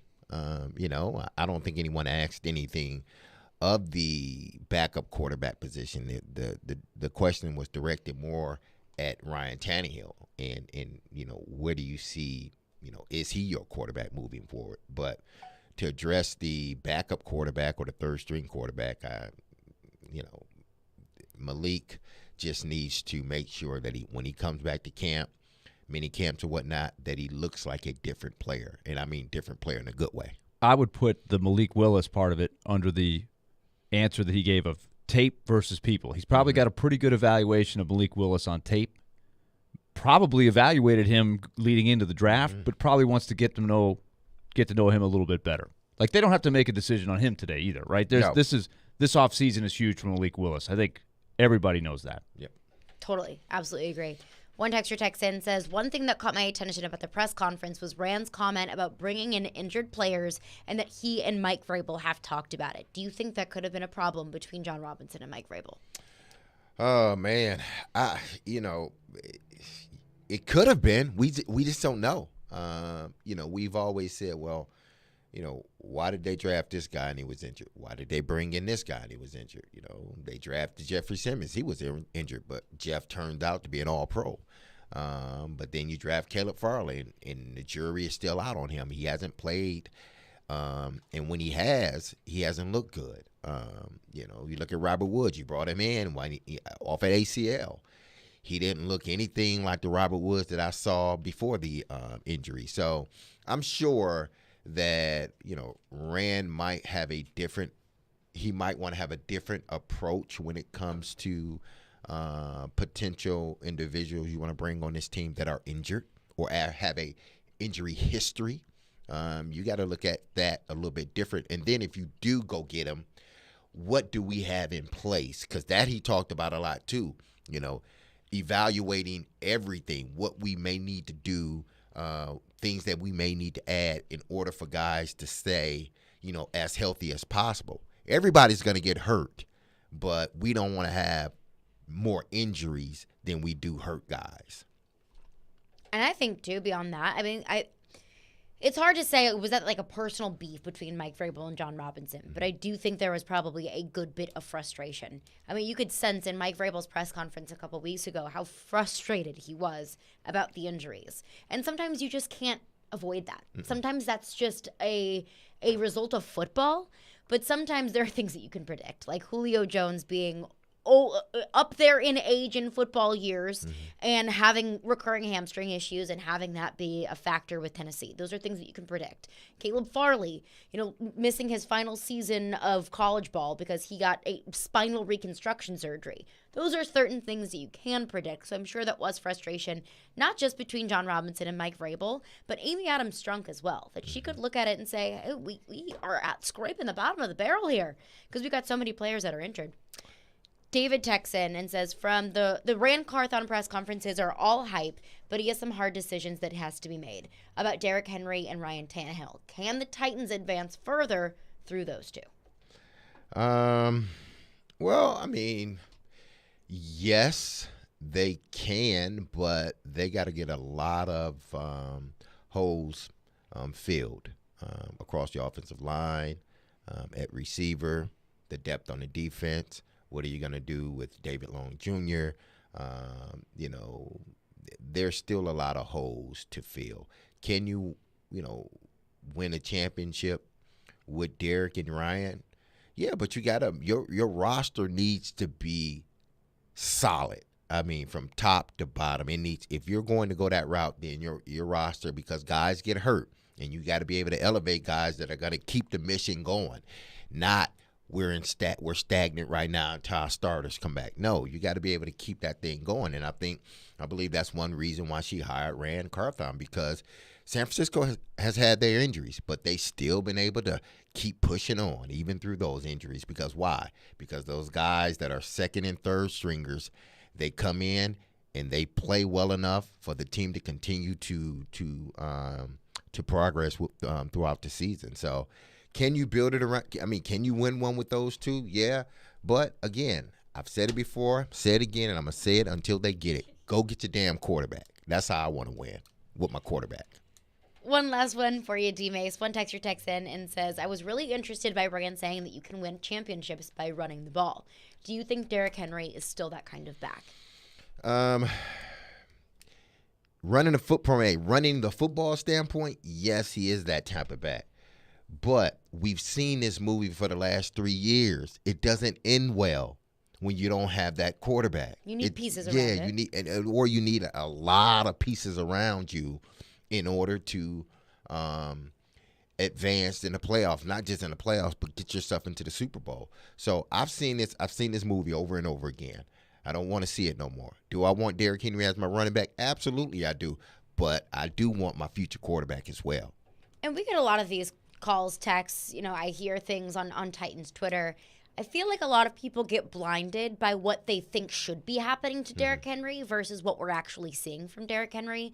A lot of people think, okay, you're a 30-year-old running back. You should by now be going downhill. You should be a less effective back. Derrick Henry still ran for 1,500 yards this season, and that's only playing in 16 games. Derrick Henry was still the second leading running back in the league. Does he have that same kind of pop and pounce that he used to have? No. Does it take, a couple guys bringing him down every single down? No, not necessarily. Sometimes he gets taken from behind, and sometimes he gets taken down probably a lot quicker than he would have in the past.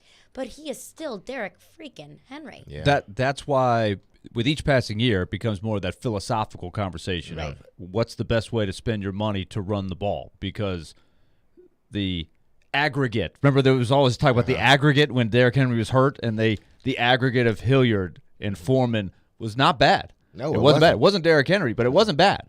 And it's pennies on the dollar for what you're spending. So these are the important conversations there. I mean, there's no doubt that Derrick Henry is still going to be good, but how good? Well, Derrick Henry is.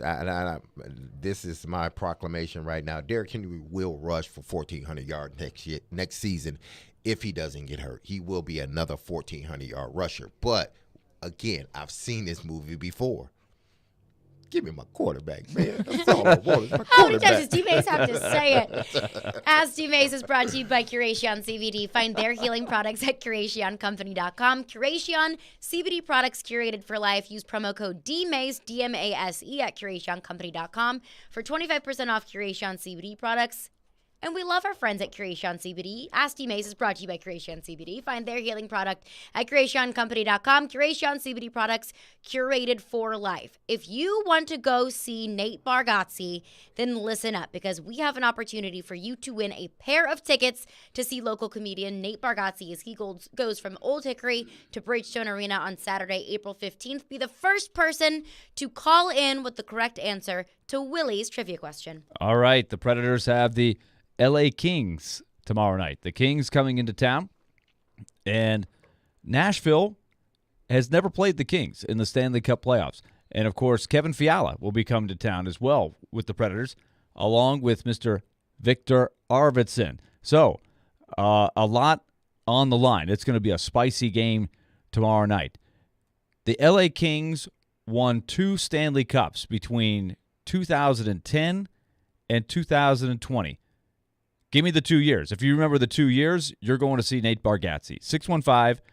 615-737. Be nice to know if I knew the phone number to our radio station. 615-737-1025. The 2 years that the Kings won the Stanley Cup between 2010 and 2019. 615-737-1025.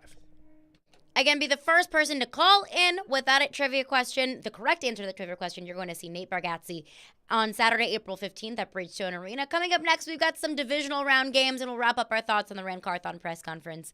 102.5, 106.3 The Game. The sports talk doesn't end on Friday. Join Michelle Knezovic and Junie Riddle for Michelle and Junie. Have they truly been tested yet? I really want this to be a good game. Michelle and Junie, every Saturday morning at 9. Presented by Superbook Sports and the Nashville Jam Company. I think Junie and I are going to go hit breakfast/brunch there after the show. On 102.5 and 106.3 The Game and the Game Nashville app. All right, my friends, add this to your New Year's resolutions. You can win money in 2023 with Superbook Sports. Superbook has over 3 decades of sports wagering experience right there in Las Vegas. So you'll get the best odds anywhere as we continue the football playoffs. Plus, you can check out their special odds boosts, their promotions. It's all right there on the app or at superbook.com. Make 2023 the year when you win money from Vegas. Download the Superbook Sports app now and place your bets. This weekend, divisional weekend, Jags are +9 at Kansas City, Giants +7.5 at the Eagles, Bengals +5.5 at the Bills, Cowboys +4 at San Francisco. I love the underdogs. They are barking this weekend. Just check it all out on the Superbook Sports app. Visit superbook.com for terms and conditions. Gambling problem? Call 1-800-889-9789. Hey, you think mortgage rates are still super high? Well, think again. Rates have plummeted to a 5-month low. Hey, Willie Donick here. Call my friends at Loan Pronto now to see how low rates are. It may be time to do that refinance you've been putting off, or time to get back to house hunting. If you're like a lot of people, you've got way too much credit card debt right now, and you're getting fleeced with 20+% interest charges every month, or maybe your current home rate is over 6%. So if that applies to any of you, listen, you can get a quick, easy refi at Loan Pronto. Wipe out all those cards. Close in about 14 days and cut your overall expenses by $500 a month or more. How does that sound to you? Right now, Loan Pronto is doing refis with APRs in the 4s. So call now to take advantage of this big rate drop. Get those credit cards to zero. Start that home improvement project, or get out of that 7% loan you were forced into last year. Here's the phone number, 615-499-5780. That's 615-499-5780, or go to loanpronto.com. Equal housing lender, NMLS 166-1781, subject to lender approval, NMLSconsumeraccess.org. Hey, it's Jared. Are you looking to move? If so, do yourself a favor and reach out to my friends at TriStar Moving. You can be assured your move will be stress-free because they've got new utility vans to help with pack jobs to separate your high-value or fragile items from the bulk of your furniture, and their movers are carefully picked and highly trained. No one in the game is doing this. TriStar Moving is raising the standard in the moving industry. When you're ready to move, give them a call. TriStar Moving, 615-640-1219, or online at nationalmoving.org/radio, and tell them Jared Stillman referred you for 10% off. That's TriStar Moving. Losing your hair? It's Chase McCabe. No matter your age, gender, or type of hair loss, it's never a good feeling when you see too much hair in your brush or you begin to notice bald spots. For 45 years, Hair Club has helped more than 500,000 members get hair they love. If you're affected by hair loss and not sure what to do, let Hair Club help customize a solution for you. For a limited time, get 10% off when you book a free consultation today and get started at hairclub.com/chase. That's hairclub.com/chase. Attention furniture buyers. Shop Social Furniture's huge blowout sale now. Thousands of items are marked down in all departments. Many prices are slashed up to 70% off. Now is the time to buy your new furniture at Social Furniture's huge blowout sale. Our professional staff will assist you with your purchase. We have same-day delivery and setup by experienced furniture installers. Don't wait. Buy today with up to 60-month special financing and no money down. Shop Social Furniture's huge blowout sale. Now through Monday on Charlotte Avenue in Nashville. Save, save, save, save. One is smart. This has just been a constant trend for this team. One is funny. That's right. Funny looking, maybe. Chase and Michelle with Chase McCabe and Michelle Knezovic. Are you listening? I'm listening. Everybody's listening. Weekdays from 9 to 11 on 102.5 and 106.3 The Game and the Game Nashville app. Having some fun in the midday. Okay, that's really fun. This is Caroline, Willie, and D-Mace. It's a good source of energy because it's live. On 102.5 and 106.3 The Game and the Game Nashville app. Caroline, Willie, D-Mace, 102.5, 106.3 The Game. Titans' new general manager, Ran Carthon, will join Stillman and Company on 102.5, 106.3 The Game at 5 o'clock. So make sure to tune in to Stillman and Company. You'll hear a one-on-one with Jared Stillman and Ran Carthon. Again, that is at 5 o'clock. You do not want to miss that because I know Jared has got some questions for Ran Carthon. Another thing that we talked about before the press conference that I wanted to hear about was some of his takeaways from San Francisco, whether that was philosophically, whether that was how things were run in the front office that Ran Carthon either wants to implement in Tennessee or things that he said, maybe this isn't the best thing. And the other side of that was personnel. You know, what decisions was he involved in San Francisco? What was something, a player acquisition, trade, free agent, draft that he was really proud of? And we heard about Elijah Mitchell. And I don't think that should go unnoticed because I think both the process of how it happened of, okay, let me look at the tape. Let me take what the analytics guy is telling me. Let me look at the tape of this running back and the execution of it and how that has come to fruition. Elijah Mitchell almost rushed for 1,000 yards last year as the 4th running back on that depth chart. Trey Sermon got injured in the middle of the season, and then it went down. And then it went down to Raheem Mostert, who also was on IR for a good bit of last season. Wayne Gallman was on that depth chart. He got injured, was on IR for a couple of weeks. And then it came down to Elijah Mitchell, a 5th-round running back that ended up carrying that team a whole lot into the postseason. So I think that's another thing, is something that he was really proud of, was a guy that, one, they found and was able to contribute to that team, but it was a guy that they found late in the draft. But that's building a roster from the bottom up. And it seems like that, and I'm not saying that he can't go out and make great picks in rounds 1, 2, and 3, but I think in rounds 1 and 2, everybody's pretty much in agreement. Like, okay, that's the guy. Everybody's in agreement. Yeah, go get him. Second round, pretty much everybody.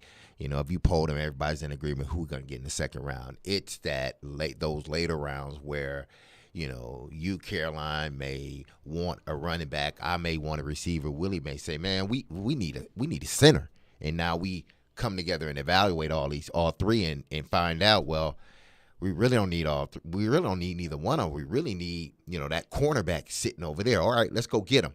That's the bottom half of our roster. Now, that moment comes up where, a bunch of guys go down, and then you got to thrust that cornerback into play, and his play doesn't diminish what you want to do for, on defense. Your defense keeps clicking. Why? Because you were able to evaluate and go get those guys in the later rounds that are going to build your roster up. Because, as much as we may want your 11 starters on offense and 11 starters on defense, it doesn't stay the same throughout the course of the season. You got to have that backup, those second and third string guys that can come in here and either play a game for you or have to play 10 games for you. But you can't, but as a team, you still are able to flourish even if you are playing backups. We've got a divisional round of the playoffs this weekend. Let's pick those games. All right, we're doing this pretty quickly here, guys, but I want to start out with the Jags versus the Chiefs. Let's just do a quick round table. Who do you guys got? I'll take the points. Chiefs win, Jags cover. I'm going out on a limb here. I'm staying on a Jag train. Give me the Jags. You too. I cannot. Give me I cannot the Jags. with you two. I'm staying on the Jags train. Give me the Chiefs minus 8.5. Chiefs roll the Jags. Chiefs blow them out. Give me Chiefs minus 8.5. So let's be clear. You're saying they win? Yes, Jags they win. Outright. Ooh, outright, yes. Special. Jags win outright. Oh. Cannot with you two. And Derek, let's keep the little vibe here going because I'm feeling something good here. Can the Giants upset the Eagles being 7.5-point dogs? I think they can. I think they're going to learn from their first meeting. But will they do it? I'm taking, I'm taking the Giants at a point. I think Philadelphia wins, but I'm taking Giants at a point. I'll take the Giants with the points, too. That's a good enough point spread. I think the Eagles, they were so hot for so long, and then Jalen Hurts gets hurt. I think a little of the magic has gone away just a little bit. The Giants looked really good last week. I think the Eagles win, but I'll take the Giants to cover. I'm a believer in the Eagles. I think they're going to roll. Eagles and the points. Fair enough. I like it, Willie. I give the points. All right, we got Big Joe Burrow. So, Caroline, you can start us off there if you want to, but they're going up against the Bills, who are 5.5-point favorites. Who do y'all got? I'm going to take the Bengals to cover. I think the Bills will win, but these are two such good teams. I think it's going to be a very, very close game. I'll take the Bengals to cover. Oh, man. It's hard to pick against Joe Burrow. But I'm going with the Cincinnati Bengals. I can't trust Josh. Makes too many, for some reason, he makes too many mistakes at key times in a game. Miami let him off the hook. I don't think Cincinnati lets him off the hook. I'm picking the Bengals. I like the Bengals and the points. It's hard for me to say Bengals win outright, but I don't like the errors that the Bills have been making. They make a lot of mistakes. And speaking of errors, can the Cowboys wrangle the 49ers this weekend? Bang, bang, Niner gang. Give me Brock Purdy and the 49ers to cover and to win outright, of course. How about those Cowboys? Give me Dak and the Cowboys. I don't like the Cowboys. I just don't like the Cowboys. So I can't pick the Cowboys, but I'm doing that on purpose. I'm biased, but I'm going to go 49ers. All right, that's going to do it for us today. Jared Stillman, a one-on-one with Rand Carthon at 5 o'clock. Stillman and Company coming up next. We'll be back Monday at 11 a.m. Peace.